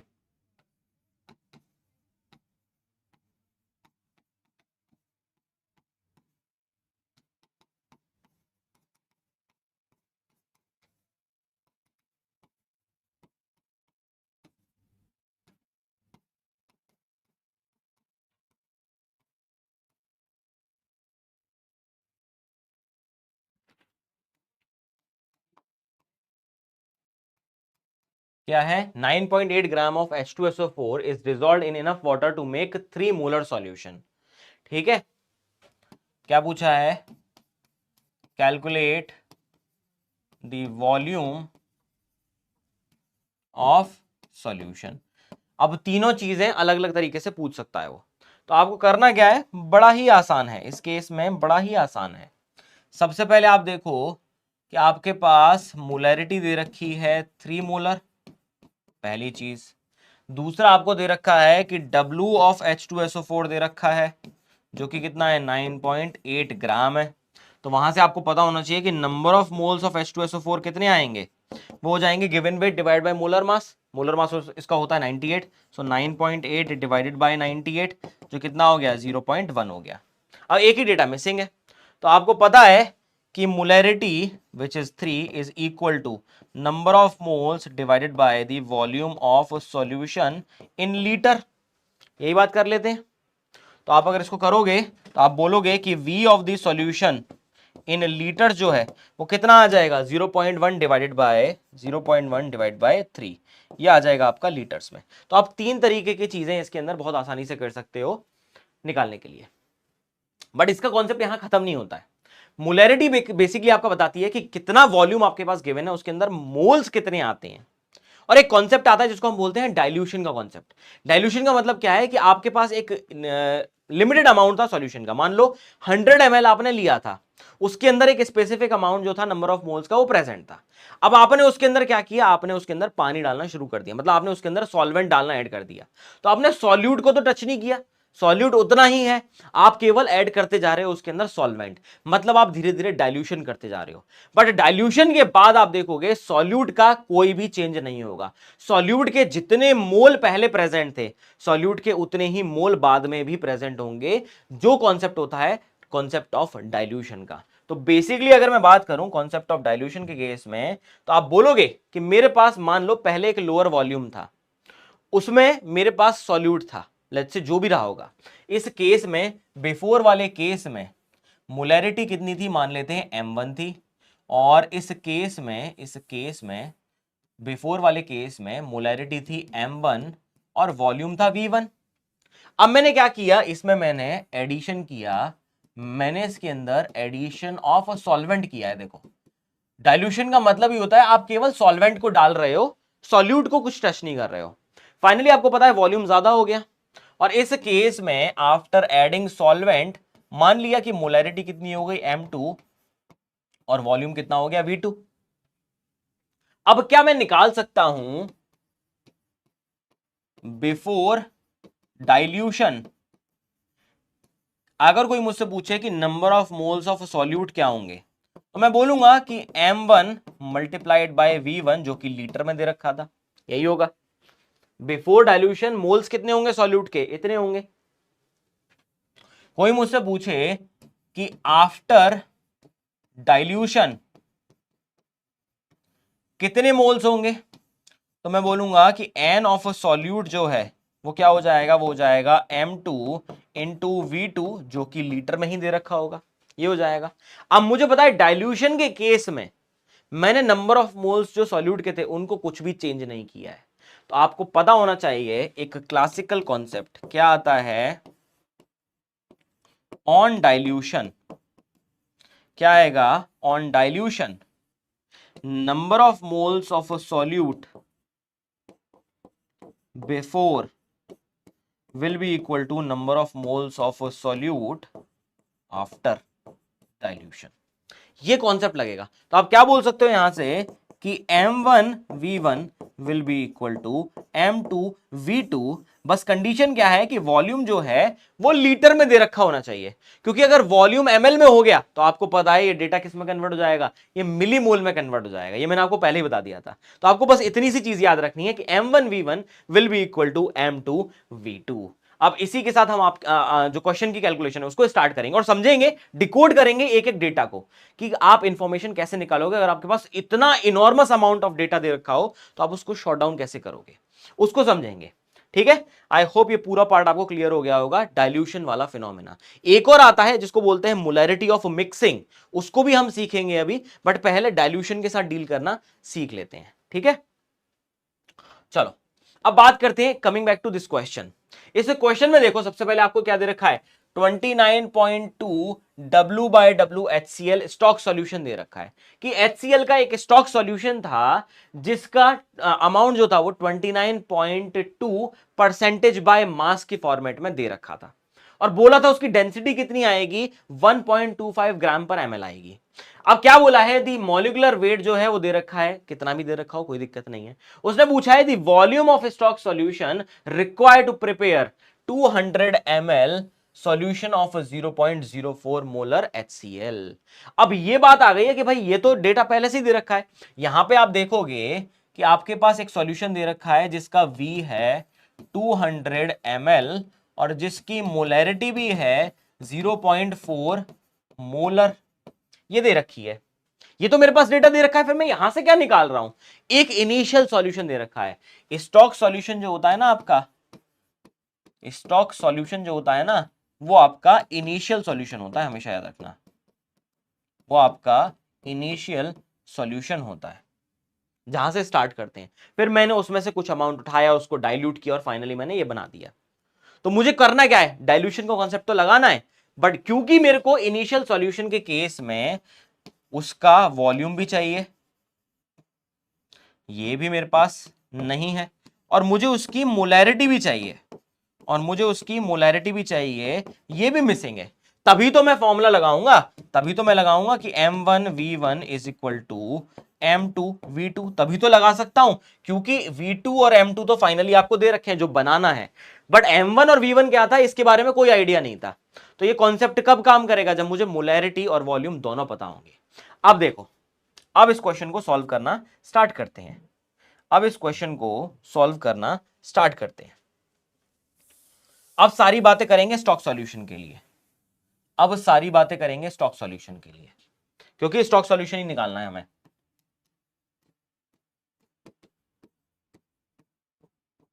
फॉर स्टॉक सॉल्यूशन देखो, जब भी आपके पास ऐसे मल्टीपल डेटा वाले क्वेश्चन दे रखे होते हैं ना, एक ट्रिक याद रखना, एक बहुत सिंपल सी ट्रिक है जिसको मैं हमेशा यूज करता हूं, जो हमेशा मेरे काम आती है, सच में बहुत ज्यादा हेल्पफुल है, आप लोगों की भी हेल्प करेगी इसमें। बहुत सिंपल सा देखो कॉन्सेप्ट है इसके अंदर, कि आपको बस डेटा नजर आना चाहिए। जब आपको डेटा नजर आना शुरू हो जाएगा ना तो आपका काम हो जाएगा, तब आप आराम से क्वेश्चन को सॉल्व कर पाओगे। ठीक है,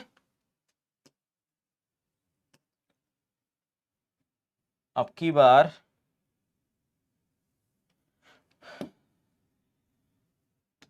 ले लेते हैं हम लोग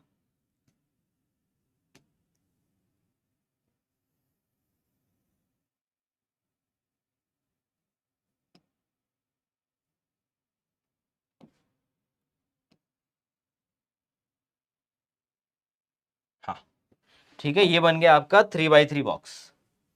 3x3 बॉक्स आपका बन चुका है। अब क्या करोगे, देखो इंफॉर्मेशन अब लिखना स्टार्ट करो, इंफॉर्मेशन लिखना स्टार्ट करो। एक तरफ होगा आपका सॉल्यूट, एक तरफ होगा आपका सॉल्वेंट, और एक तरफ होगा आपका सॉल्यूशन, क्योंकि सॉल्यूट और सॉल्वेंट को ऐड करके ही आपका सॉल्यूशन बनता है। तो आपको 3x3 बॉक्स में पहले सॉल्यूट, सॉल्वेंट और सॉल्यूशन रखना है। फिर इधर आप रखोगे वेट, इधर रखोगे वॉल्यूम, और इधर रखोगे डेंसिटी। और देखो क्वेश्चन में क्या क्या दे रखा है, ताकि आपको समझना बहुत ज्यादा आसान हो जाए। कैसे है कि सबसे पहले यहां पे डेंसिटी दे रखी है मुझे किसकी, स्टॉक सॉल्यूशन की, जो कि है 1.25। तो सॉल्यूशन की दे रखी है 1.25 ग्राम पर ml, ये मेरे को दे रखी है। अब मेरे को पहला डेटा दे रखा है परसेंटेज W/W, क्या दे रखा है 29.2%। क्या मैं इसको डिकोड कर सकता हूं, क्या मैं इसको डिकोड कर सकता हूं? बिल्कुल कर सकता हूं, बहुत आसान है। मैं बोलूंगा कि 29.2 ग्राम of HCl is dissolved in 100 gram solution. इसका मतलब ये होता है, डेफिनेशन के अकॉर्डिंग ही बता रहा हूं मैं, जैसी डेफिनेशन हमने पढ़ी थी। तो आप क्या बोल सकते हो कि सॉल्यूट का वेट तो दे रखा है 29.2 और सॉल्यूशन का दे रखा है 100 ग्राम, यही दे रखा है। नेक्स्ट क्या बोलोगे कि अगर मेरे पास सॉल्यूशन का वेट आ गया है, सॉल्यूशन की डेंसिटी दे रखी है, तो तुमको पता है कि density of the solution will be equal to W of solution divided by volume of solution, यही निकालोगे ना। और एक चीज और गिवन है कि मोलर मास जो HCl का है वो दे रखा है 36.5 ग्राम पर मोल, ये भी हमको पता है, ये भी हमको पता है। तो यहां से आप पहली चीज क्या निकाल सकते हो, यहां से आप बोल सकते हो कि V ऑफ द सॉल्यूशन कितना हो जाएगा आपका, ये हो जाएगा W of the solution which is 100 divided by density of the solution जो कि है 1.25। तो देखो वॉल्यूम जो निकालना था वो आपका निकल चुका है। तो आप क्या बोलोगे, ये आ जाएगा 100 डिवाइडेड बाय 1.25। इतना अगर आपने कर लिया तो आपकी कहानी तो पूरी खत्म हो चुकी है। अब तो सब कुछ सॉल्व कर लिया है आपने, कोई भी परेशानी वाली बात अब नहीं बची है। कैसे, अब देखो, क्योंकि मुझे पहले चाहिए M1, मोलैरिटी चाहिए मुझे। मोलैरिटी क्या होती है, number of moles of stock solution, जो कि मेरा सॉल्यूट है HCl, divided by the volume of a solution, definitely ml में आएगा, तो मल्टीप्लाइड बाय 1000 कर दूंगा, यही तो चाहिए था। अब देखो ये डेटा तो है मेरे पास। नंबर ऑफ मोल्स कैसे निकालते हैं, given weight divided by molar mass, निकाल लूं कितना हो जाएगा ये 29.2 divided by 36.5, number of moles आ गए, divided by volume of solution निकाला था वो कितना आया था 100 डिवाइडेड बाय 1.25, और ये पूरे पार्ट को मल्टीप्लाई कर दूंगा 1000 से, इसको मल्टीप्लाई कर दूंगा 1000 से, हो गया काम। ये तो मेरे पास आ गई molarity of the stock solution. Solve करके देखो कितनी आएगी, ये आ जाएगी आपकी 29.2 मल्टीप्लाइड बाय 1.25 मल्टीप्लाइड बाय 10 ही बचेगा, डिवाइडेड बाय क्या हो जाएगा, ये हो जाएगा 36.5 आ जाएगा, क्योंकि इसको मैंने सॉल्व कर दिया पहले ही, ये गया आपका। तो ये आप सॉल्व करके देखोगे इतनी आएगी फाइनली वैल्यू। करके देख लेते हैं एक बार, कैलकुलेट करके देख लेते हैं, क्या पता हमें आंसर भी पूरा का पूरा मिल जाए। तो हमारे पास है 29.2 multiplied by 1.25 multiplied by 10 divide by 36.5। अरे बहुत बेहतरीन, कितना आ गया, ये 10 ही आ गई फाइनली वैल्यू, 10 ही आ गई। तो स्टॉक सॉल्यूशन की मोलैरिटी कितनी दे रखी है, 10 दे रखी है। स्टॉक सॉल्यूशन की मोलैरिटी कितनी दे रखी है, 10 दे रखी है। अब यहां पर देखो, फिर से वापस आते हैं, क्योंकि M1 जो था वो 10 मोलर है, V1 हमको पता ही नहीं है कि कितना वॉल्यूम लेना है। अगर आप देखोगे M2 और V2 तो दोनों दे रखे हैं, लगा दो कॉन्सेप्ट, बहुत आसान है। अब तो क्या हो जाएगा, आप सीधे सीधे बोलोगे 10 मल्टीप्लाइड बाय V1 जो कि ml में ही आने वाला है will be equal to 0.4 multiplied by 200। यहां से V1 की बात करोगे कितना आ जाएगा 0.4 मल्टीप्लाइड बाय 200 डिवाइडेड बाय 10। तो ये 0 से 0 चला गया आपका। आप क्या बोलोगे, ये हो जाएगा आपका 4 दूनी 8, ये आ जाएगा 8 ml। तो स्टॉक सॉल्यूशन का 8 ml चाहिए था ताकि फाइनली हम इतना सॉल्यूशन बना सकें। क्लियर है? ये तो मैंने आपको एक ट्रिक बताई है कि आपके पास अगर कभी कुछ नहीं हो, कोई फॉर्मूला याद ना हो, क्योंकि डायरेक्टली कन्वर्जन के फॉर्मूले आते हैं, अगर आपको वो याद नहीं है तो आप इसको यूज कर सकते हो। 3x3 की ट्रिक आपको कभी भी धोखा नहीं देगी। ये क्या है? 3x3 का बॉक्स बनाना है बस, और डेटा लिख देना है, वेट, सॉल्यूट, सॉल्वेंट और solution, weight, volume and density. अब एक और तरीका बताता हूं मैं आपको, अब एक और तरीका बताता हूं। क्योंकि आप जानते हो कि जो मोलैरिटी है वो क्या होती है? वो होती है number of moles of solute divided by the volume of solution, जिसको मैं ml में ले रहा हूं, मल्टीप्लाइड बाय 1000। यही होती है। ये तो फॉर्मूला आप लोग जानते हो बहुत अच्छे से। इसी फॉर्मूले को मैं थोड़ा सा एक्सटेंड करके लिखता हूं। m will be equal to number of moles of solute का मतलब क्या होता है? W of solute divided by the molar mass of solute. लिख दिया। डिवाइडेड बाय, इसको अभी भी रखता हूं, volume of solution in ml multiplied by 1000। ठीक है, और आगे एक्सटेंड करता हूं। Molarity will be equal to W of solute divided by molar mass of solute multiplied by, अब वॉल्यूम आपको पता ही है, मैंने अभी बताया था कि जो डेंसिटी होती है, जो डेंसिटी होती है सॉल्यूशन की, वो क्या हो जाएगी? W of solution divided by volume of solution. तो यहां से आप वॉल्यूम ऑफ सॉल्यूशन को क्या लिख सकते हो?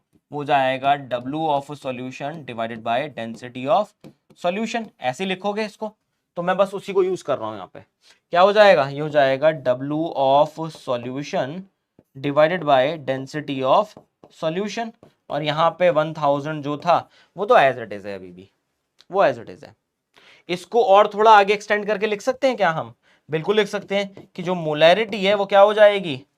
W of solute divided by W of solution, मैंने थोड़ा सा रीअरेंज करके लिख दिया है, W of solute divide by W of solution multiplied by 100 multiplied by 10।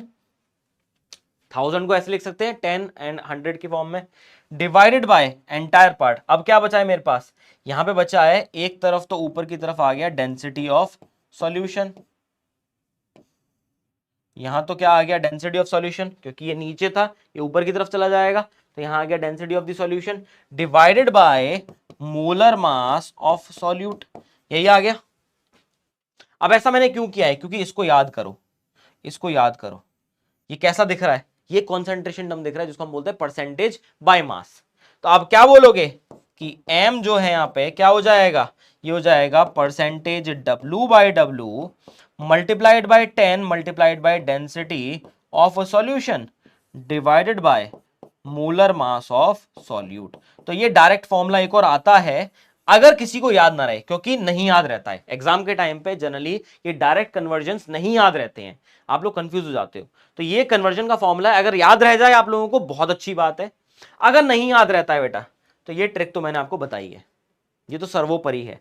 क्योंकि देखो वो डेटा वही है, percentage by mass multiplied by density multiplied by 10 divided by the molar mass of the solute. Formula तो वही है, फाइनली तो वही आ रहा है, बट क्या है कि यहां से करना थोड़ा आसान हो गया अगर मुझे कन्वर्जन याद नहीं रहे। तो ये उन सभी स्टूडेंट्स के लिए जिनको याद नहीं रहता है। ठीक है, देख लो भाई, इसको देख लो, काफी काम की चीज है।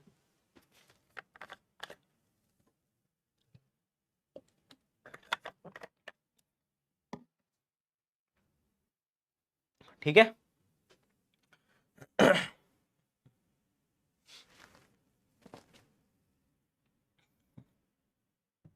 अब देखो एक क्वेश्चन और आ गया है, क्लासिक क्वेश्चन आ गया है फिर से आपके पास। क्या है? Find out the volume of 98% W by W H2SO4, जिसकी डेंसिटी भी दे रखी है, must be diluted to prepare 12 litres of 2.4 molar sulphuric acid solution. मतलब यहां पर देखोगे V2 दे रखा है 12 लीटर और M2 दे रखा है 2.4 मोलर। उसने पूछा है कि V1 कितना होना चाहिए, कितने स्टॉक सॉल्यूशन में से निकालूं, और M1 आपको कैलकुलेट करना है पहले। तो अब तो मैं डायरेक्ट आपको फॉर्मूले से करके बता रहा हूं, बाकी अदरवाइज आप 3x3 का बॉक्स खुद भी बना के देख सकते हो।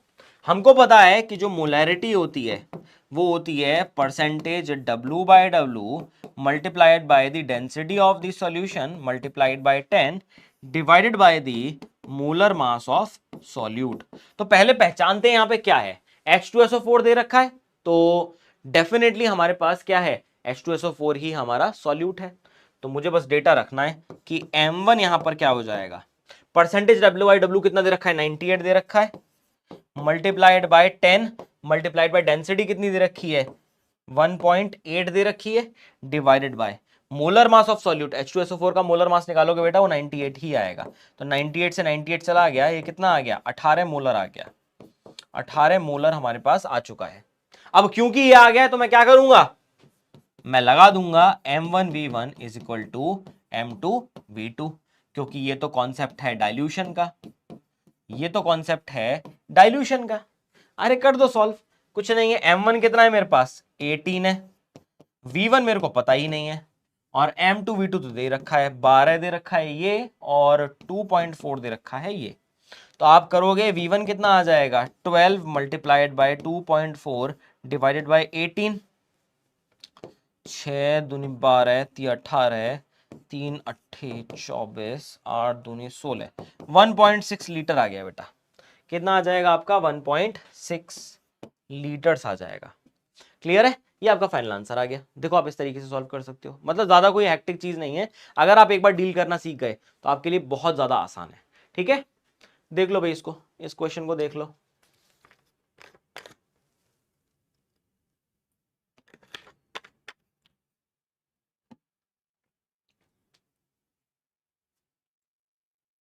ठीक है, नेक्स्ट बात करते हैं।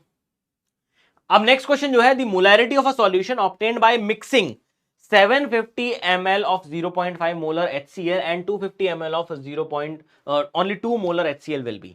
ये क्वेश्चन जो है, इस क्वेश्चन को हम बोलते हैं, ये आपका कॉन्सेप्ट है मोलैरिटी ऑफ मिक्सिंग। ये क्या है, molarity of mixing.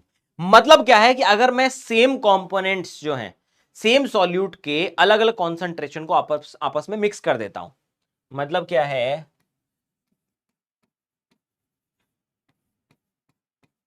Same solution of different concentrations और बेसिकली मोलैरिटी मिक्स टुगेदर। अगर वो मिक्स हो जाता है तब क्या करेंगे, जैसे मेरे पास मान लो एक बॉक्स था जिसमें HCl प्रेजेंट था ये फर्स्ट था। साथ में मेरे पास एक और बॉक्स था जिसमें फिर से HCl प्रेजेंट था, इस सॉल्यूशन का नाम मैंने रख दिया 2। और फिर मेरे पास एक और बॉक्स था, इसमें भी HCl था और इसका मैंने नाम रख दिया 3। और इन तीनों को मिक्स कर दिया, इन तीनों को मैंने मिक्स कर दिया और बोला कि मेरे पास अब एक बड़ा बॉक्स है जिसमें फिर से HCl है और ये फाइनल है, ये फाइनल है। तो इस फाइनल सॉल्यूशन की मोलैरिटी क्या होगी, तो बहुत सिंपल सा याद रख लेना कि molarity of final solution will be equal to M1V1 plus M2V2 plus M3V3 divided by V1 plus V2 plus V3। क्योंकि सबके मोल्स जब ऐड हो जाएंगे तो आप जानते हो मोलैरिटी क्या होती है, टोटल मोल्स। तो पहले के मोल्स क्या है, ये है M1V1, दूसरे के मोल्स क्या है M2V2, तीसरे के मोल्स क्या है M3V3। टोटल मोल्स तो ये हो गए, डिवाइड बाय टोटल वॉल्यूम क्या हो जाएगा, V1 plus V2 plus V3। तो आप इस तरीके से निकाल सकते हो। अब क्योंकि इस क्वेश्चन में आपको क्या दे रखा है, पहले तो देखो आपको दे रखा है M1 कितना है 0.5 मोलर, V1 कितना दे रखा है 750 ml, M2 कितना दे रखा है आपको 2 मोलर, और V2 कितना दे रखा है 250 ml। उसने पूछा है कि मुझे बताओ M फाइनल कितना हो जाएगा, M फाइनल हो जाएगा M1V1 plus M2V2 upon V1 plus V2, यही हो जाएगा। कर दो भाई, सॉल्व कर दो, क्या हो जाएगा, M1 दे रखा है 0.5 multiplied by 750 plus 2 multiplied bye 250 divided by 750 plus 250। तो इसको अगर करोगे ये हो जाएगा आपका 750 का हाफ करना है बेसिकली। तो पहले तो इसको कर दिया मैंने, ये पॉइंट गया तो ये 0 चला जाएगा, 25 की 5 हो गई, 35, 375 हो जाएगा। 375 प्लस 250 का ट्वाइस करोगे तो ये 500 हो जाएगा। डिवाइडेड बाय इसको करोगे तो कितना हो जाएगा, 258, ये हो जाएगा 1000। तो ये बेसिकली आ जाएगा आपका 875 बाय 1000, मतलब 0.875 मोलर आ जाएगा। 0.875 मोलर बिल्कुल दे रखा है, ऑप्शन नंबर डी दे रखा है, बिल्कुल दे रखा है ऑप्शन नंबर डी। क्लियर है? इस तरीके से आप इसको सॉल्व कर सकते हो। I hope this entire part is clear, I hope this entire part is clear. अब जो नेक्स्ट टर्म आता है ना, कॉन्सेंट्रेशन का नेक्स्ट टर्म जो आएगा उसको हम बोलते हैं मोलैलिटी। तो मोलैरिटी और मोलैलिटी दो अलग अलग टर्म है। इसको जब भी रिप्रेजेंट करना होगा आप हमेशा स्मॉल m से करोगे, और ये बहुत स्पेशल कॉन्सेंट्रेशन टर्म है, बहुत ही ज्यादा स्पेशल कॉन्सेंट्रेशन टर्म है। क्यों है ऐसा? क्योंकि इस केस में आप सॉल्यूट का सॉल्यूशन के साथ कंपैरिजन नहीं कर रहे हो, आप सॉल्यूट का सॉल्वेंट के साथ कंपैरिजन कर रहे हो। तो डेफिनेशन वाइज क्या होता है, it is basically the number of moles of solute which are present in 1 kilogram of solvent. क्या आ जाएगा, 1 किलोग्राम सॉल्वेंट के अंदर कितने सॉल्यूट के मोल्स प्रेजेंट होंगे। तो इसका फॉर्मूला फिर से वही आ जाएगा बेटा, इसका फॉर्मूला फिर से वही आ जाएगा। अगर मैं बात करूंगा, इसका फॉर्मूला फिर से वही आ जाएगा,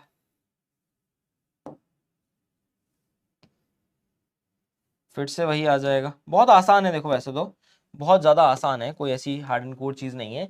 m will be equal to n of solute divide by w of solvent in kilogram.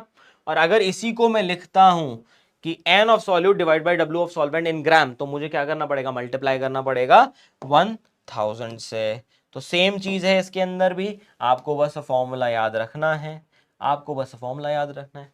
Clear है? आई बात समझ में? ये आपका मोलैलिटी का केस होता है, ये आपका मोलैलिटी का केस होता है। जैसे हम बात करें, अब तो देखो आगे केवल कन्वर्जन बचे हैं हमारे पास, आगे केवल कन्वर्जन बचे हैं। तो एक दो कॉन्सेंट्रेशन टर्म इसी के साथ मैं बता देता हूं, ताकि आपका क्लैरिटी आ जाए। एक कॉन्सेंट्रेशन टर्म आएगा आपका जिसको हम बोलते हैं मोल फ्रैक्शन, जिसको हम बोलते हैं मोल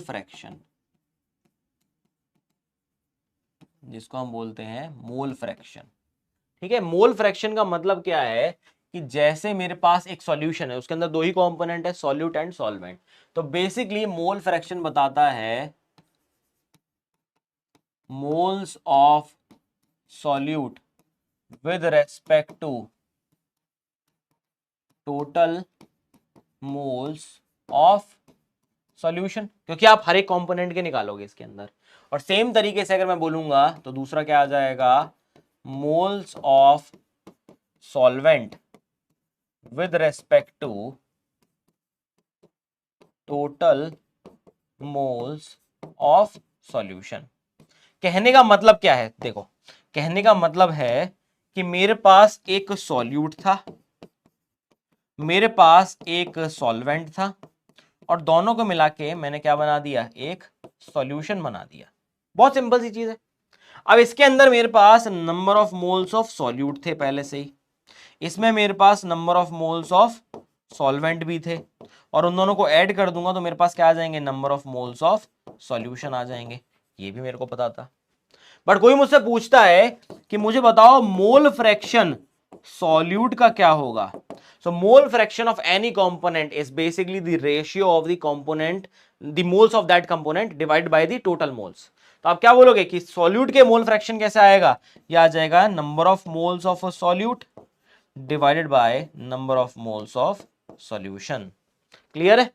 आपसे पूछा जाए कि मोल फ्रैक्शन जो है वो आप निकालोगे सॉल्वेंट का कैसे, आपका आंसर आएगा बड़ा ही सिंपल है। ये तो आप बोल दोगे कि ये हो जाएगा number of moles of solvent divided by number of moles of solution. आई बात समझ में? इस तरीके से आप दोनों चीजों को कैलकुलेट कर सकते हो, आप दोनों चीज को कैलकुलेट कर सकते हो।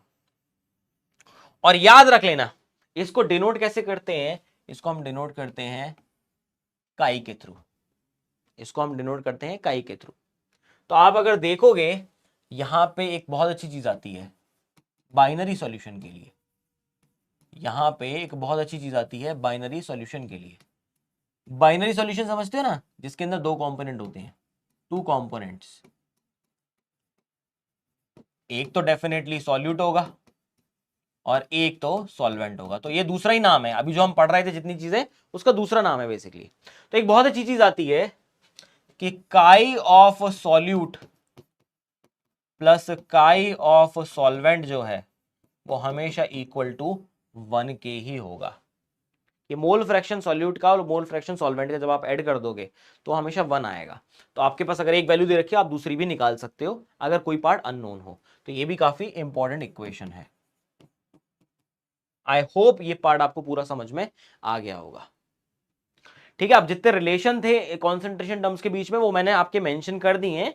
बट एक क्वेश्चन है जिसको मैं कराना चाहता हूं, एक क्वेश्चन है जिसको मैं कराना चाहता हूं। जैसे एक क्वेश्चन यही है, देखो मोल फ्रैक्शन का ये क्वेश्चन है वाला। क्या बोला है? Calculate the mole fraction of ethanol whose 4.6 gram is dissolved in 6.02 multiplied by 10 raised to the power 23 molecules of water। अब आपको पता है कि जब भी आप मोल फ्रैक्शन की बात करोगे आपको नंबर ऑफ मोल्स चाहिए। तो सबसे पहले अगर मैं बात करूंगा number of moles of solute. अब यहां पर आपको देखने वाली चीज क्या है कि जो सॉल्यूट है वो तो आपका इथेनॉल है डेफिनेटली, और जो सॉल्वेंट है वो आपका वाटर है। ठीक है, तो number of moles of solute कैसे आएंगे? Given weight divided by molar mass. Given weight दे रखा है इसका 4.6 डिवाइडेड बाय, इथेनॉल का फॉर्मूला क्या होता है? इथेनॉल का फॉर्मूला होता है C2H5OH, ये होता है इथेनॉल। और वाटर तो आपको पता ही है H2O होता है। तो इस केस में अगर आप देखोगे तो क्या आ जाएगा आपके पास? इसका मोलर मास अगर मैं निकालूं इथेनॉल का, अगर मैं मोलर मास निकालूं, मैं क्या बोलूंगा? वो हो जाएगा 12, 24 और 30, ये हो जाएगा 46 ग्राम पर मोल। अरे वाह, क्या आ गया? 46 ग्राम पर मोल आ गया। मेरा काम तो हो गया। तो क्या हो जाएगा? ये आ जाएगा 46। तो कितनी आ गई वैल्यू? 0.1 मोल। अब अगर मैं सॉल्वेंट के मोल्स निकालूंगा वो कितना आ जाएगा? वो आ जाएगा number of molecules divided by Na, यही आएगा। इसको आप करोगे कितना आ जाएगा? 6.023 मल्टीप्लाइड बाय 6.02 है, चलो 6.02 multiplied by 10 raise to power 23। इसको भी यही ले लेते हैं approximately 6.02 multiplied by 10 raise to power 23। Solve करोगे कितना आ गया? 1 आ गया। बस हो गया। यहां से मैं नंबर ऑफ मोल्स टोटल निकाल लूंगा। टोटल कितने हो जाएंगे? 1 प्लस 0.1 सॉल्यूट प्लस सॉल्वेंट, कितना आ गया? 1.1 आ गया। हो गया काम मेरा। अब क्या निकालना है मुझे? निकालना है calculate mole fraction of ethanol. So mole fraction of ethanol क्या हो जाएगा? Number of moles of ethanol divided by total, कितना आ जाएगा? ये आ जाएगा आपका 0.1 डिवाइड बाय 1.1। तो ये हो जाएगा 1/11। बस इसको सॉल्व कर लो, आपको आंसर मिल जाएगा। अगर मैं सॉल्व करके देखता भी हूं इसको, लेट्स से इसको अगर मैं सॉल्व करता भी हूं, ये हो जाएगा 1 डिवाइड बाय 11, 0.0909। तो आंसर आ गया आपका option number A, 0.0909। I hope ये आपको पूरा समझ में आ गया होगा। अब आपको इसी तरीके से बस क्वेश्चन सॉल्व करके देखने हैं। मैंने देखो सारे रिलेशन जो हैं ये आप लोगों के लिए मेंशन कर दिए हैं और इसको लिख भी रहा हूं। ये सब आपके होमवर्क का पार्ट है, एक बार आप देख लेना इनको अच्छे से। मैंने सारे जितने पॉसिबल रिलेशन थे वो मैंने लिख दिए हैं इसके अंदर। आपको अगर यूज नहीं करना बनता है तो आप 3x3 बॉक्स बनाओ, उससे इंफॉर्मेशन को एक्सट्रैक्ट करो, वो आपके लिए ज्यादा आसान रहेगा अगर आपको लगता है। और कुछ क्वेश्चन मैंने डाल दिए हैं साथ में प्रैक्टिस करने के लिए, तो ये क्वेश्चन आप करके जरूर देख लेना। अगर कोई भी डिफिकल्टी आए तो मुझे आप लोग बता देना। आज का सेशन मुझे पता है थोड़ा सा लेंदी हो गया है, थोड़ा सा ज्यादा लेंदी हो गया है, बट केवल कॉन्सेंट्रेशन टर्म्स वाला पार्ट था। आप बहुत सिंपल क्वेश्चन से पहले प्रैक्टिस करना स्टार्ट करो, पहले ग्रिप बनाओ, आपकी धीरे धीरे ग्रिप होती जाए तो आप आगे लेवल अप उसको करते जाना। मैं आपकी जितनी भी डीपीपीज है उसको इस तरीके से ही करूंगा कि आप धीरे धीरे करके सारी चीज़ों को समझते जाओ, ठीक है। और बाकी की जो बात है वो हम लोग करेंगे फिर नेक्स्ट सेशन में, ठीक है। I hope everyone got the idea whatever we have discussed in this particular session, and आपको समझ में आ गया होगा क्या चर्चा हमारी चल रही थी, ठीक है। तो रिमेनिंग पार्ट की चर्चा जो है वो हम करेंगे नेक्स्ट सेशन में। आप लोग जब अपना ध्यान रखो और ऐसे ही मेहनत करते रहो, पढ़ाई करते रहो। Okay, so bye bye everyone, take care.